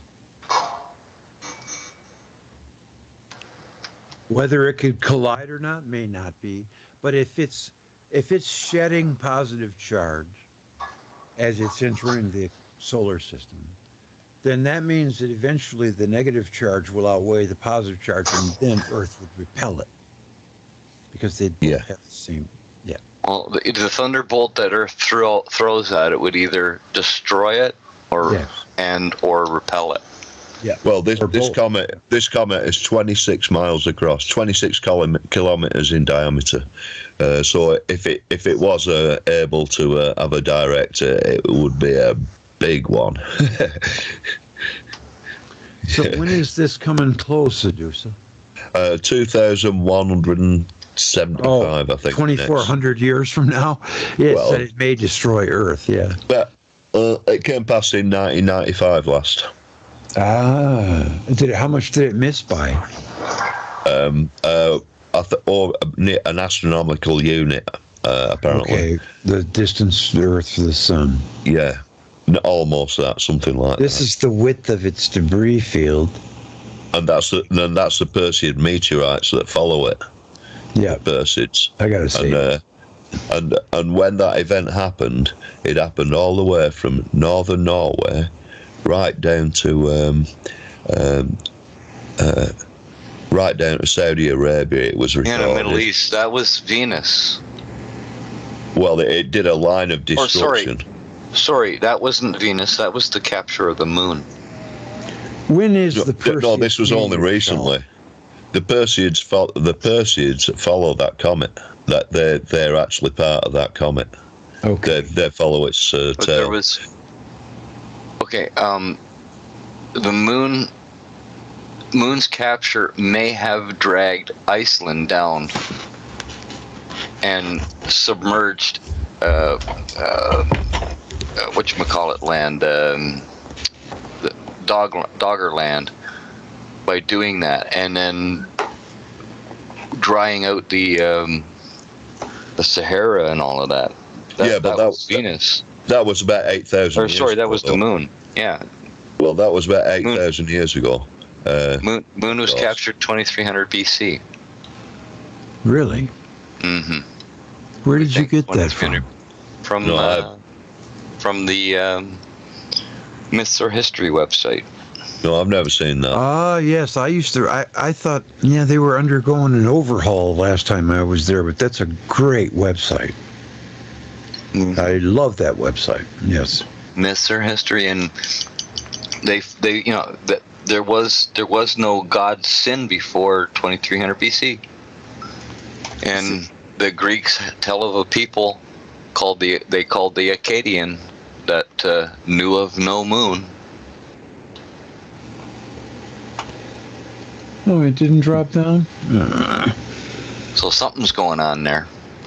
Yeah, it's a mystery, the moon, isn't it? It's a pretty massive mystery, is the moon. Jeez. I'm just going to put it in a search engine. It'll find it. Go ahead. Keep talking. They're still saying the moon has a magma core and all of this. If it rings like a bell, how's it going to have a magma core? The Earth doesn't ring like a bell. It resonates. It's the sound waves bounce back and forth, but ringing like a bell, that's a different thing. The sound waves don't actually penetrate the core, do they? So they only they kind of bounce around the core. Yeah, they don't penetrate it. And they dissipate really quickly. They don't. Yeah. They don't bounce back and forth and back and forth and back and forth, but ringing like a bell. that's a different story, like I said. Yeah. So that means the moon is a solid body with a hollow core. Look at this picture. What does that tell you? It tells me there's giants. That's what it tells me. There might have been someone that were closer to them, like maybe the, what were they called? Half human and half divine? Chimera. Or they were Demirouge or whatever. Demigods. And then you got your little human slaves. Demigods. And what are these people with no heads walking around? Upside down. Probably killed in battle prisoners, and the heads are by the feet, aren't they? And this guy's saying, hey, I'm a bad mofo. What do you want from me? And this one's like, yes, master. And these are like, yes, master. And what is this? Is that a bird? It's a bird. Strange. Some kind of inflatable flag, maybe. Now here we have the forces between Birkeland currents, which is interesting. It's like a couple of big owl eyes looking at you.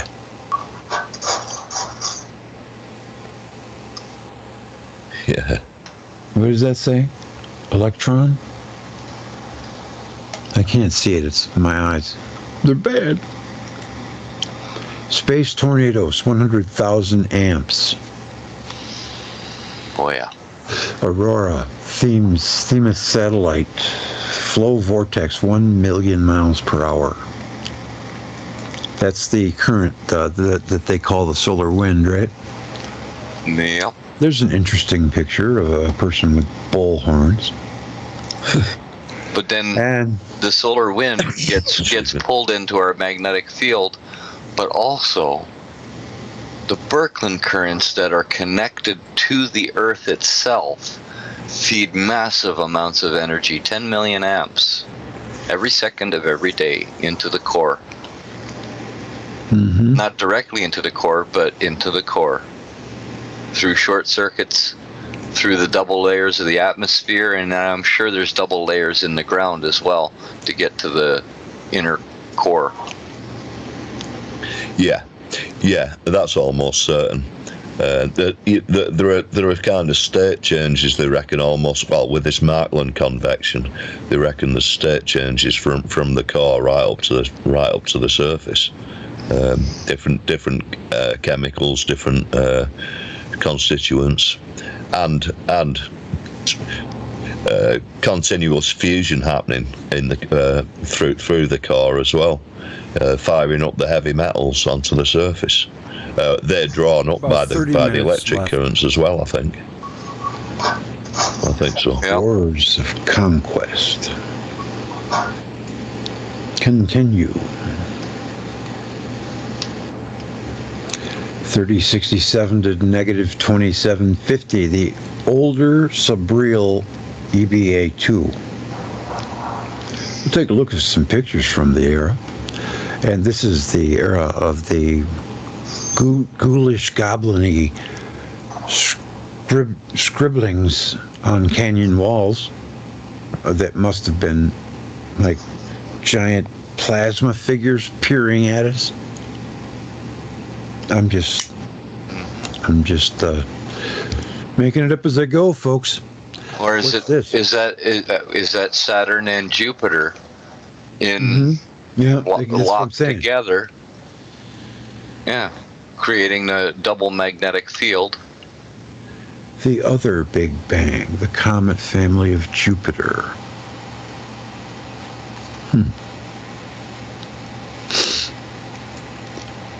Semi-major axis histogram. I'm not quite understanding this. Is this when we flipped around or something? Astronomical units on the bottom, semi-major axis. Yeah, I'm not quite grasping what they're saying here. What's this? Another giant? Some little humans. Hey, you are so great, fan. Hold my umbrella. All right. And here's another giant beating someone to death. That's the human thing, you know. Hey, look, it's humans. I think he's got a big head under that cap. Yeah. These are some eyes, man. Is that 2 planets, or is that's the hills of eyes. Yes, yeah, that's good. Let's take a look here. Mars. Inner planet alignments and intersects. So Jupiter looks like it's going to take a walkabout, and Saturn too. This must have been when it split up, eh? Well, there's Mercury, because remember, Mercury for a while was known as a god too. Every planet seems to have taken its turn. Well, Mercury, we think having is a go at the Earth. What's that? We think Mercury is Jovian in origin. So it was a Jupiter moon? Yep. Mm-hmm. That was sloughed off. Probably around the same time we captured the Jovian moon that we have now. Yeah, because it has the same axis tilt as the Sun and Jupiter. So yeah, had to belong. That was the antique solar system that Ted calls, before Saturn made its grand appearance. Well, you have to remember that Mercury and Mars intersect. Saturn came in through the southern ecliptic, or the southern heliosphere. 26 degrees roughly. And it popped up into the ecliptic, probably bobbed up and down a couple of times as it started to orbit inside the sun, pulling us along with it. We're locked in this polar configuration going around the sun, close to the sun, and it's Saturn's, if Raymond's right, splitting up as it's coming in, and all of the matter that's splitting up came into the same area. Yeah. And we get the clash of the Titans and the battle of the gods and all of this. The moon Mars intersects, Venus, because everything's in close. Now they're exchanging charge, which is changing their potential. And their potential changes enough to move them out into different areas of the solar system. But what happens with the Earth, Mars, and Venus, we're being pulled along by Saturn.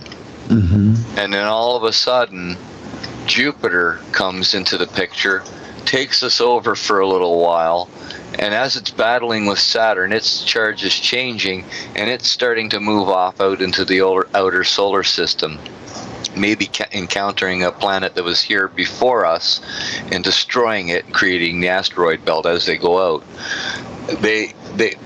As we're starting to slide out with them, and because Jupiter has taken us over, we're now kind of unlocked in the polar configuration, and it's not really the configuration anymore. It's being broken up by electric discharges, and we're being left, because we haven't done a lot of exchanges between each other than when we were locked in the polar configuration, which we're sharing energy anyway. We're all the same kind of thing. Shit. Then all of a sudden, now we're alone, and we're inside the inner solar system. But because Venus is up higher, closer to Saturn, and had more of and Jupiter, as they were going out, it was pulled out further in more of an elliptical orbit. Same with Mars. It was less of an elliptical orbit, but it was still elliptical. No. And when we Venus popped up, we had a very well, that was after the battle with Mars. That's what caused that. That's the Mars, Mercury, and all that. But we were in a more circular orbit, and both Mars and Venus were problems for Earth for a little while. Yes. So by circa 3050. The pair were beginning a cycle of near-Earth circlings that would last some 300 years, while the slowly equilibrating orbital ellipses of both Mars and Mercury overlapped the Earth's own newfound orbit. At punctual intervals, the dynamic duo, not Batman and Robin, were seen contesting in the night skies with great pomp and fanfare. So there was like a cool light show going on. Oh, yeah. Pink Floyd concert. But these were not the only two gods. Don't forget, Venus had a tail still at this point, right? I would think so. The splendorous sight of Venus was well recalled by cultures the world over. And until approximately negative 2860, circa, coinciding with the close of the first Egyptian dynasty, Jupiter himself was a numinous spectacle to behold. Several surviving cultures preserved narratives of these heavenly activities as ostentatious displays of familiar rivalry, such as the Hindu epic Mahabharata. I hear that about that all the time, but I never read it. It's the Battle of the Gods. It's a description of the clash of the Titans. Yeah. Chester Beatty Papyrus 1 preserves what seems to be a later circa negative 1500 to circa negative 700 Egyptian recension of these sightings as the contendings of Horus and Set. Pretty good. I should read more of this and do another Purple Dawn video. I think I will.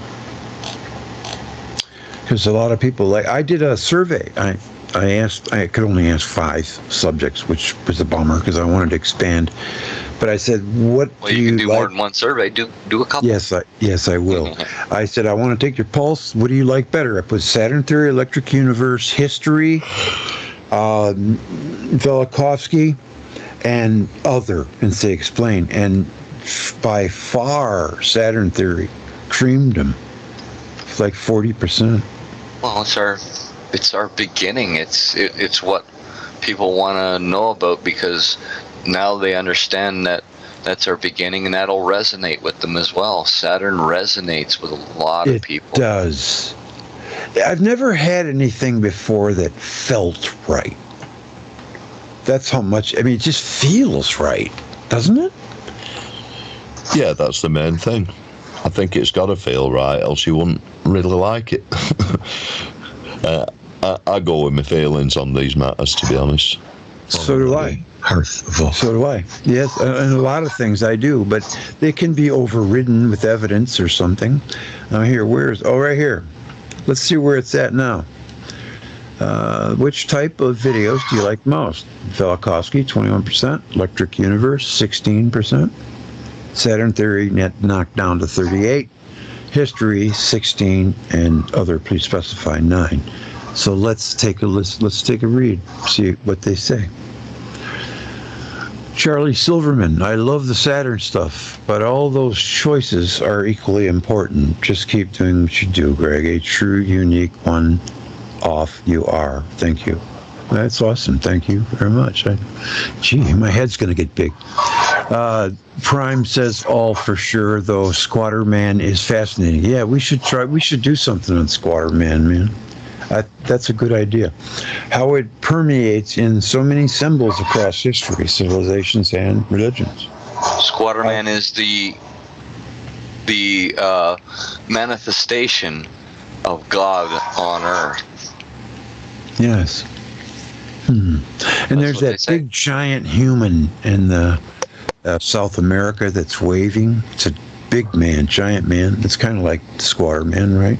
Well, Squatter Man, you have to remember, Vishnu had a club, and Indra had a staff. Or sorry, Vishnu had a staff, and Indra had a club. And wow, what do we see carved on some places on the planet? People holding clubs and staffs, and yeah, maybe they saw this in the sky and they carved it into the sky. Yes. I think. By the way, Jasper, thank you. That's very nice. I'm glad. It makes me happy when someone likes my music, because I'm always thinking they're probably saying, "Oh God, he's got to play that music." Go ahead. I'm sorry, Dusa. Go ahead. Yeah, I think that Squatter Man, it reminds me of, you seen that big Earth Mother, that really big fat kind of Earth Mother thing, with the little arms and legs poking out. It looks and sometimes she's having not having a baby. I think sometimes it looks just like a Squatter Man to me. It is Squatter Man. There are pictures of Squatter Man being a woman and having breasts and giving birth. That's what I'm saying. It's all over ancient Europe. They're the old. That's the old Earth Mother goddess. What they thought it was. Having a vulva and everything, man. Blackman. Yeah. I mean, Squatter Man had a penis. So that's it. Thank you, Rennick. But this is all forms that plasma forms. Similar. They're the plasma forms, but they look similar to humans. And then the shape changed slightly, and it looks even like a woman this time. That's It changed shape. Many times it looked like a whatchamacallit, a centipede at one point. Yeah. I mean, it looked like a ladder. It changed and went into glow mode, into arc mode, and lo and behold, the tree of life we have now. Yeah. Yggdrasil or whatever the Norse called it. Yeah, sure. I mean, I'll go with that. This thing, as the power ramped down, as Peratt said, it changed its shape, and that's what plasma does. I mean, he's seen these shapes in the laboratory in his experiments, and that's why we're all talking about this now in the way we do, because David and him got together and they put it all together. They figured it out. Sure, but it's amazing. I mean, Dave had a good grasp of. Go ahead. It's amazing how these shapes all sort of remind you of animal shapes as well. You know, these basic energetic forms really look very much like animal forms, don't they? I mean, I wonder if animals sort of take on these shapes because of the electrical. Well, that's pretty much. That, it's pretty much a given. Yeah. That different life forms on the planet are shaped in different ways due to resonating at a certain frequency. Their seeds or whatever, they resonate at a certain frequency, and that gives them their shape. I agree entirely with that. Yeah. And what's his name, Buddy Dougherty, with the Dougherty scale, he's starting to touch on all of this too. Yes. Research. So his work is very good. It's very strong as well. I agree with that. It's like everybody else's work. Part of it's right, part of it's wrong. But he's got some good stuff. That's very interesting. It is. All these crab and spider shapes just fall out of it, don't they? You know. Right. I mean, like I say. Terrence, was it not Terrence Howard? But the black actor that was hanging out in the Electric View for a little while. Terrence something or other, and he figured sorry.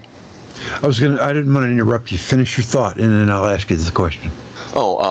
And he walked away from everybody and said, "I got the answer. I have the key to the universe." And it's just one small part of the key that he has. This key is massive, and it's so complex. It involves geometry, it involves sound, it involves light, it involves everything. It's going to take an absolute genius to figure all of this out. Hey, do you think that the electric universe is morphing into the plasma universe? No.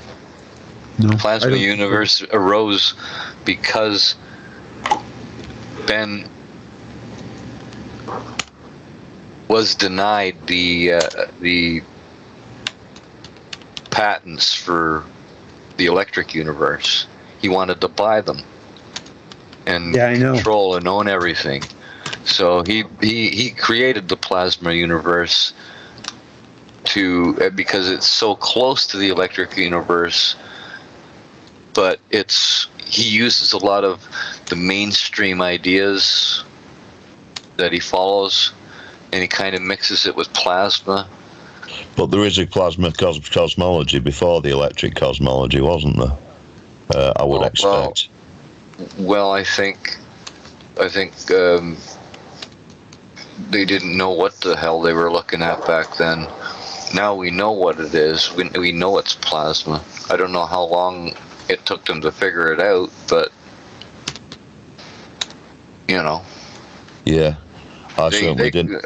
They called them dust clouds and Magellanic clouds and gas clouds. Well, we call them what? Plasma. Yeah, I hadn't even heard of galactic plasma till maybe 5 years ago, really, you know. I hadn't even heard about it till the electric universe. Yeah. And these clouds, they say they're glowing from the star. From the central star, or the stars that are inside them, from the light that they say they're glowing because of that. No, they're glowing because they're in glow mode. They're agitated in glow mode. That's why they're in a Birkeland current. Yeah. Well, the Birkeland current's running straight through them. Yeah, that's it. It's feeding them and energizing, throwing energy out towards all of the particles. I mean, yeah, you guys know. Yeah, it's brilliant. Yeah, I'm just answering comments while you guys are rapping. Carry on. So your Dustin Rose, electric geography as well. I mean, yes, as in the work of Andrew Hall. Yeah, okay. Yeah, that's more like his bag, right?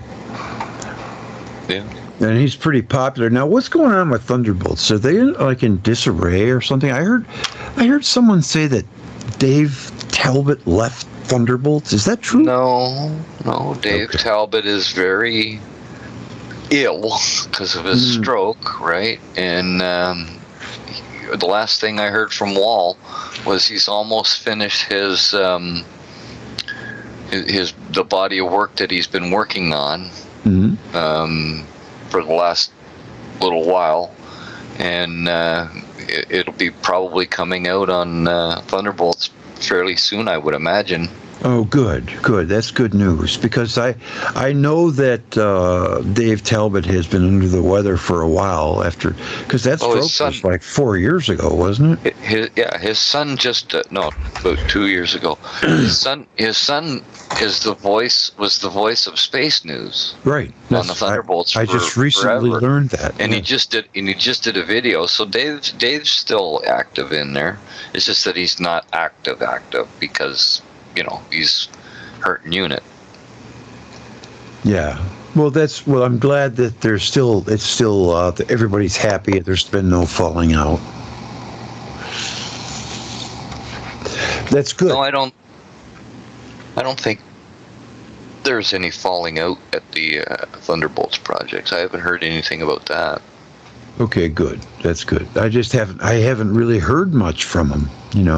I always catch the videos as soon as they're dropped. I see COVID. them. Yes, COVID. Yes. That's put a crimp in their funding.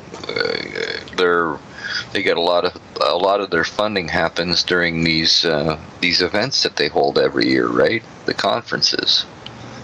That was a good chunk of their funding. They could sell this or that or the other thing there, T-shirts, hats, whatever, right?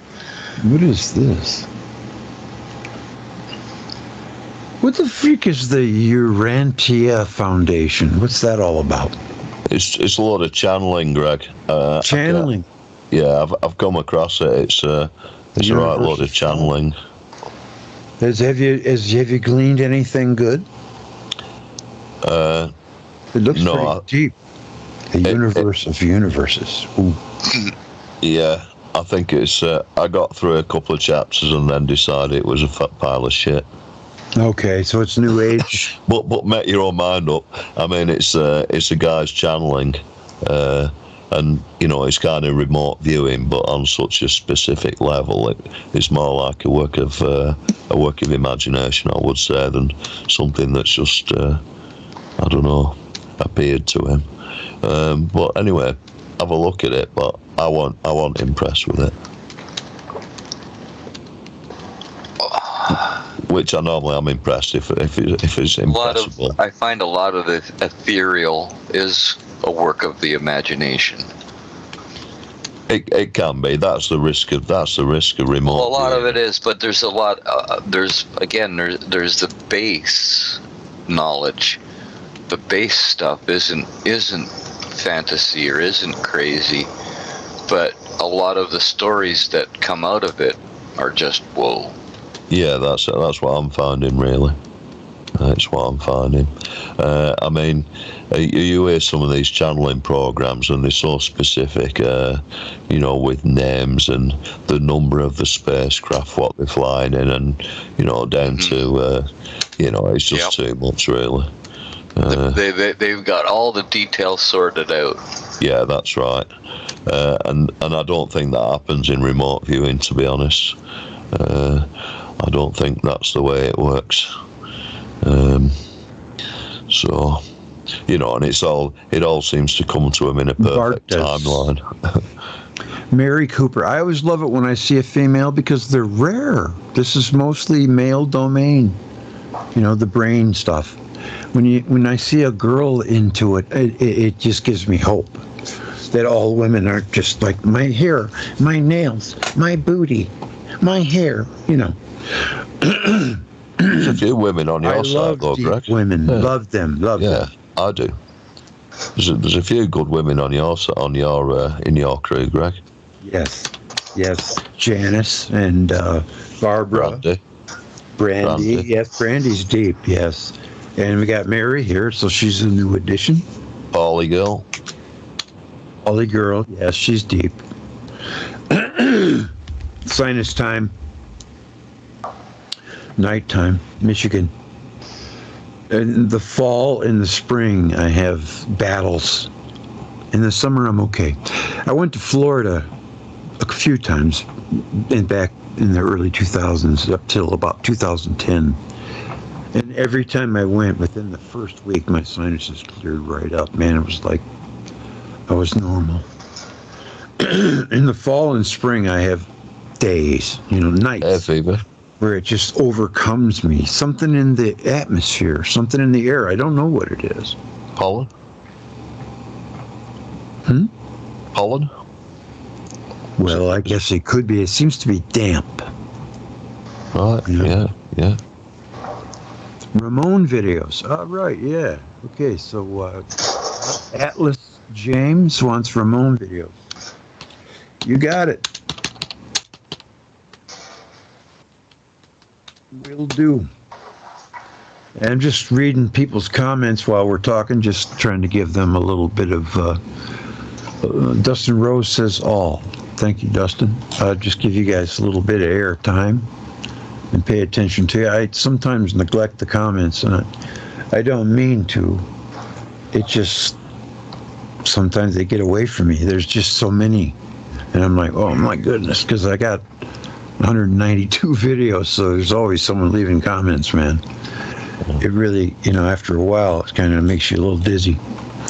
But, it seems like all the same folks always comment because they're engaged, I love engaged people. It's cool. Yeah. This is what I listen to when I sleep.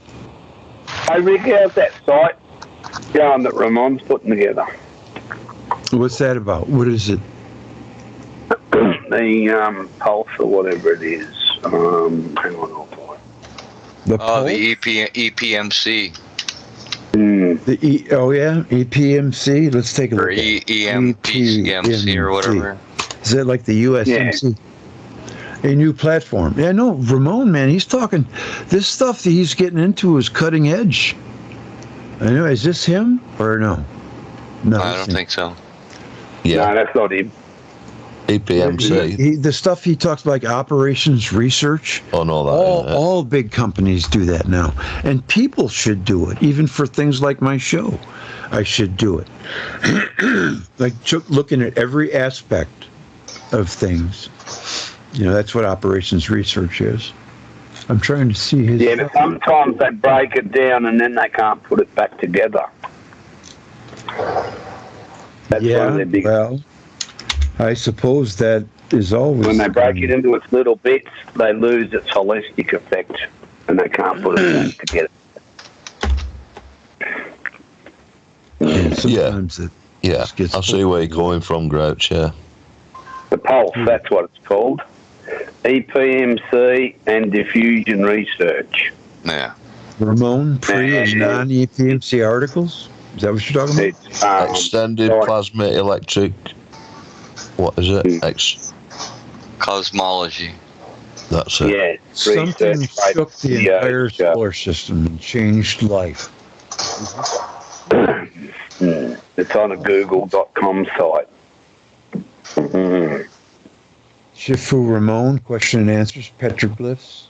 And this is. He actually has his own website now, the whatever it was. Spy. EPEMC Gateway. Oh, it's a Greg J video. How about that? And it's on google.com view. No, not the gateway. It's Recording on page 2.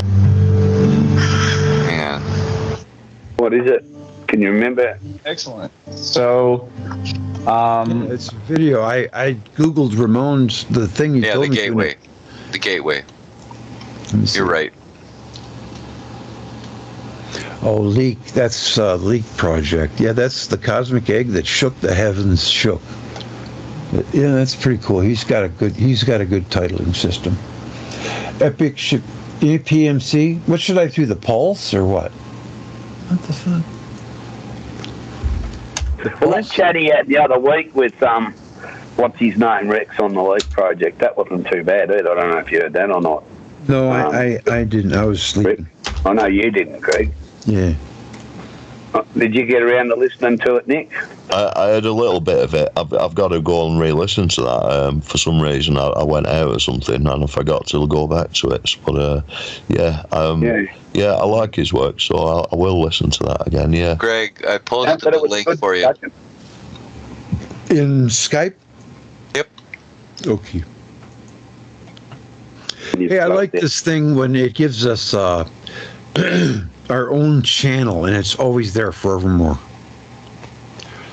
Okay, you posted the link. APMC Gateway. Okay, yeah. Are you guys still seeing my screen? Yep. Yep. Sorry for my sinus issue. It just came over like all of a sudden, and I got like a frog in my throat. So why don't you guys talk while I'm out. I gotta go to bed. So have a good night, boys. Take care. I've got a few things to do soon too. All right, why don't we just call it a night then? I've had it as well. Hey, it's been 2 hours. That's 3 hours we got, boys. Good chat, boys. We'll talk to you later. Have a good night. Love you guys. Yeah, no worries. All right, guys. Andy, you want to work with me? No, I've got to get going, Greg. I've got to get a few things done. I'll catch up with you later on. Let me know when you're available if you want to help me with the video. I will. Okay. I will. I'll give you a hand a bit. Sir. So that, right. Nick. Okay, good night, guys. Bye, guys. Night. No worries.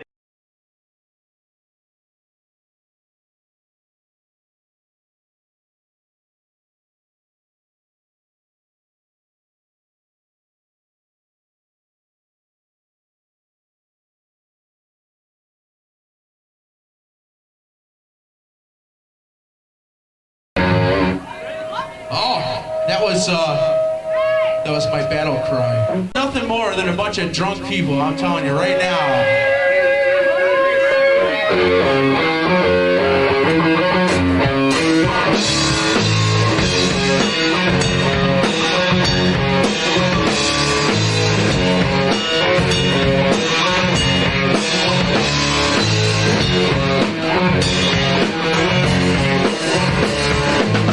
I got you on the loose.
a costume. Tom Petty. Pretty cool. You can't hang with it.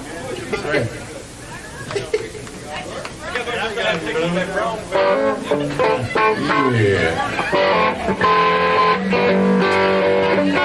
Anybody look like a Mary Jane?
Well, that was vulgar. I just want to come and say hello. I know it was a long 2 hours, wasn't it? Oh man, but it was good. I liked it. I enjoyed it. It was good banter between the fellas. So let's see, who do we got that deserves a medal for sitting through that? Unbroken 1010. The Zingster is still with us. Oh my God, you're going to get a golden thunderbolt now. Thank you. That's the best I can do. I wish it could be better, but at least it's something. Are you in our Discord, Zingster? By the way, I guess I should put this. I never think of it, you know. And that's why I appreciate Janice so much, because she's always working to do what she can for the channel, and I appreciate that. And for all of you that do, it's wonderful. The truth is a beautiful thing. So let's see. Let me send you guys a. Okay, that's good. Generate a new link. Copy. And then put it in the chat room, and I'll also put it in the description in case anyone wants to join. Yes. Hey, NDH, what's up? Alchemy 88 still here, rolling strong.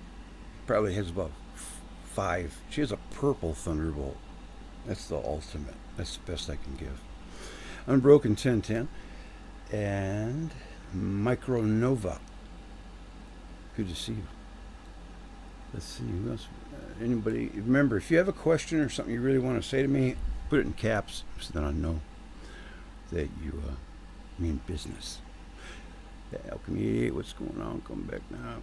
Oh man, we had our problems in the beginning. If any of you were with us, I don't know. But if you ever decide to read the Mahabharata, do you think you could share on your channel? I would love for you to. I love you a long time. I would love for you to check it out, no matter the content. I'll always be a diehard fan. Oh, Renee, that's awesome. You've always leave the greatest comments. Just get my head like really big. Randy Garcia is one of those photos from the Grand Canyon. I don't know which photo. I'm going to start having a segment where I take a bunch of enigmatic photographs that we all see and have a conversation about them, because a lot of them deserve it. That's for sure. We live in a crazy universe. Yes, I know you do. Boom Shiva, brother and sisters. I love Shiva. I got a weakness for evil women. Let's see, Jake, what's going on, Micro? And no, I tried Discord, but I get busy. Okay, around the house listening to you on my PV. Okay, well, Discord, it's just a simple little app. It's free, and there's everybody shares information, so you might find some really enlightening videos to watch from your fellow peers. That's all.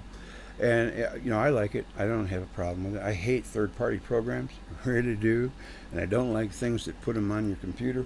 But Discord doesn't. I've never had a problem with it anyway. I don't know. They all sell our information, sinus time, to corporations so they can fish. Find out what we like, what we want.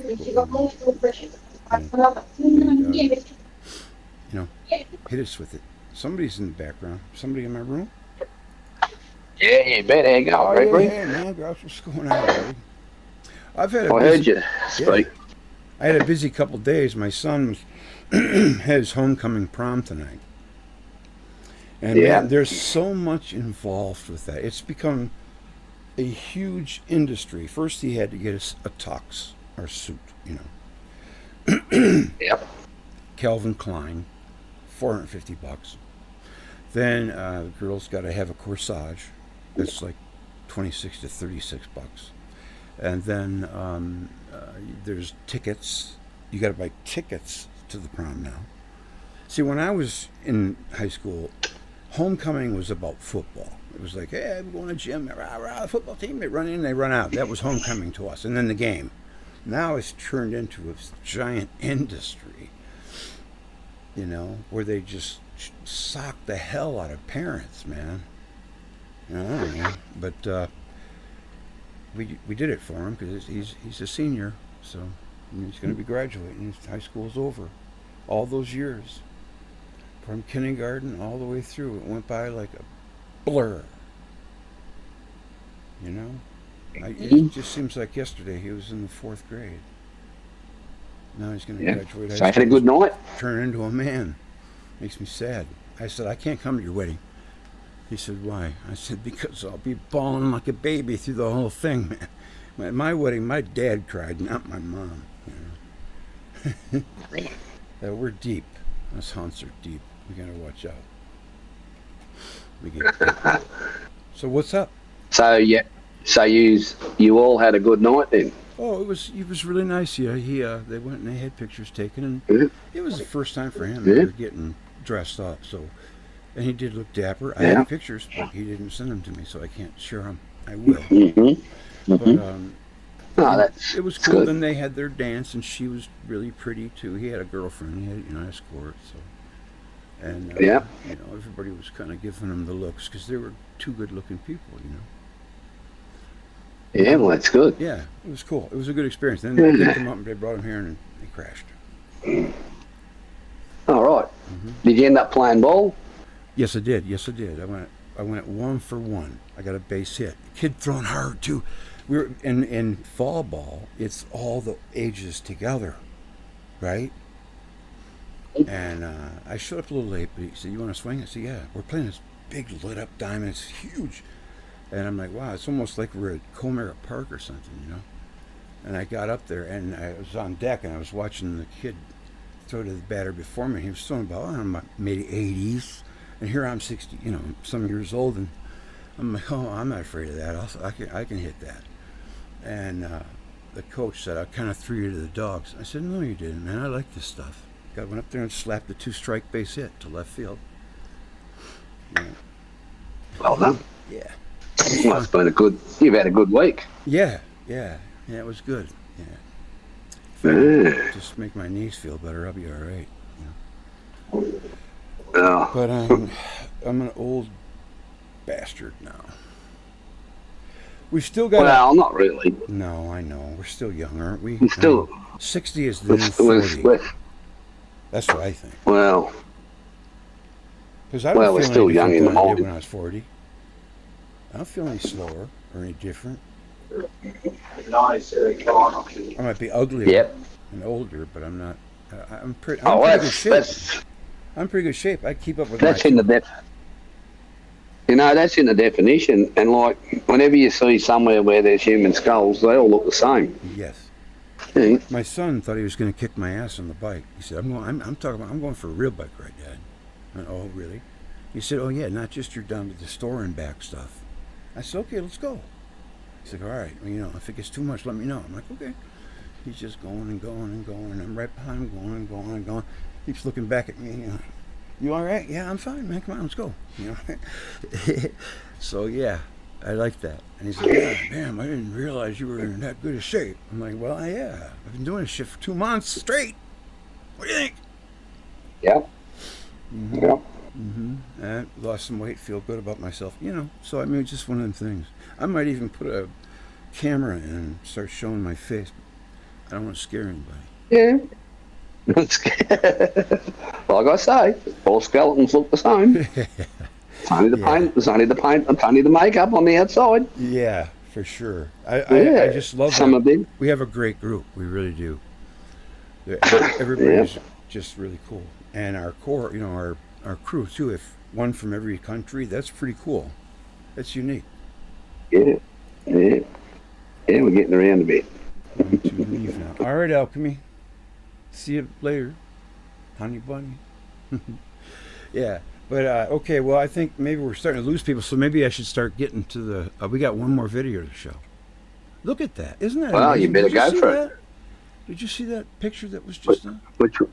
It almost, No, I didn't see it. I'll have to catch that because I got a new folder now. It's called Pictures to Talk About, and I'm just whenever I see one, throw it in there, because then we can have good conversations about it. What do you think of our talk so far? With is it cool? You guys Yeah, no, enjoying it? that was good. Yeah. Good. Yeah, but Yes. no, that's all right. You keep going. Oh, well, let's see now. I showed the first one, and I showed this one. So this is the one that's left, and I don't know how long it is. It is 1 hour and 11 minutes. Did we really talk that long? Holy shit! Time flies. They used to say women could talk, but by geez, I don't know. Yeah, maybe it's us. I don't know. You get the four of us together, we could give any group of women a good run. Well, you got that right.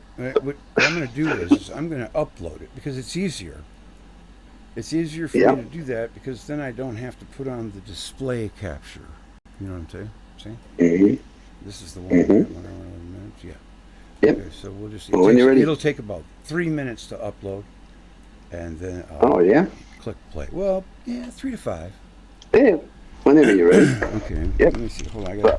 You still got pretty good internet though. Huh? You have your problems, but you still got fairly fast internet though. That was strange. At 5 minutes to 12, everything just went into a massive lag. I had to restart. Mm-hmm. And then when I restarted, I got the chronic blue screen. I had to hit the cool shutdown, and I'm like, oh my God, I hope this isn't it. But it came back. It surprised me. It came back well. I got to unload all that memory, as you know. You been able to get that out drive yet? No, I wasn't able to go. I was with my son all day, you know. But I'm going to do it. I thought you might. No, I'm going to do it tomorrow, man. We're doing it. It's tomorrow's Sunday, so, you know, it'd be a nice, easy day. Yeah. So here we go. We're going to upload it right now. Enlisted. And let's see. You can literally just watch I reckon LPM will be back a bit later. He's going for a bit of a nap. Who's that?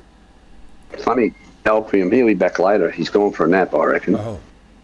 Who's that? LPM 88. Oh, LPM 88. Oh, okay. That's a guy, right? Yeah, It's a girl, he's right? It's not a guy, is it? I've always taken it as it's a girl. I'm not sure. Yeah. I don't know. I suppose. I don't know. Okay. Well, it's already 95%, see? Yep. I got 5G. It's probably radiating me right now. But I keep my medallion on. It guards me against evil spirits. And radiation. Mm-hmm. So yep. Just grab a picture. Oh, radiation. That looks good. For sure. Almost there. So is everything going good for you, Grouch? Yeah, good. Yeah. Good. I just doing my first batch of biochar today. What's that? So it's been raining still. Well, that's where you turn wood into biochar. And then you mix all good stuff with it. And hopefully it'll make the ground nice and the grass will want to grow even better. How's that? Yeah. You know what I'm thinking? I should end this live stream and start a new one. Yeah, that'd be a good idea. I should, because there's a lot on this one already. I don't want it to be too long. Yep. Everybody, have you ever had a conversation with Eric Briggs, a.k.a. Angry Catfish? You guys should do something together. Well, I'll take that into advisement. I'm going to close this down because it gets too long and then people don't like to watch it. So we're going to close this down and come right back with more, another an hour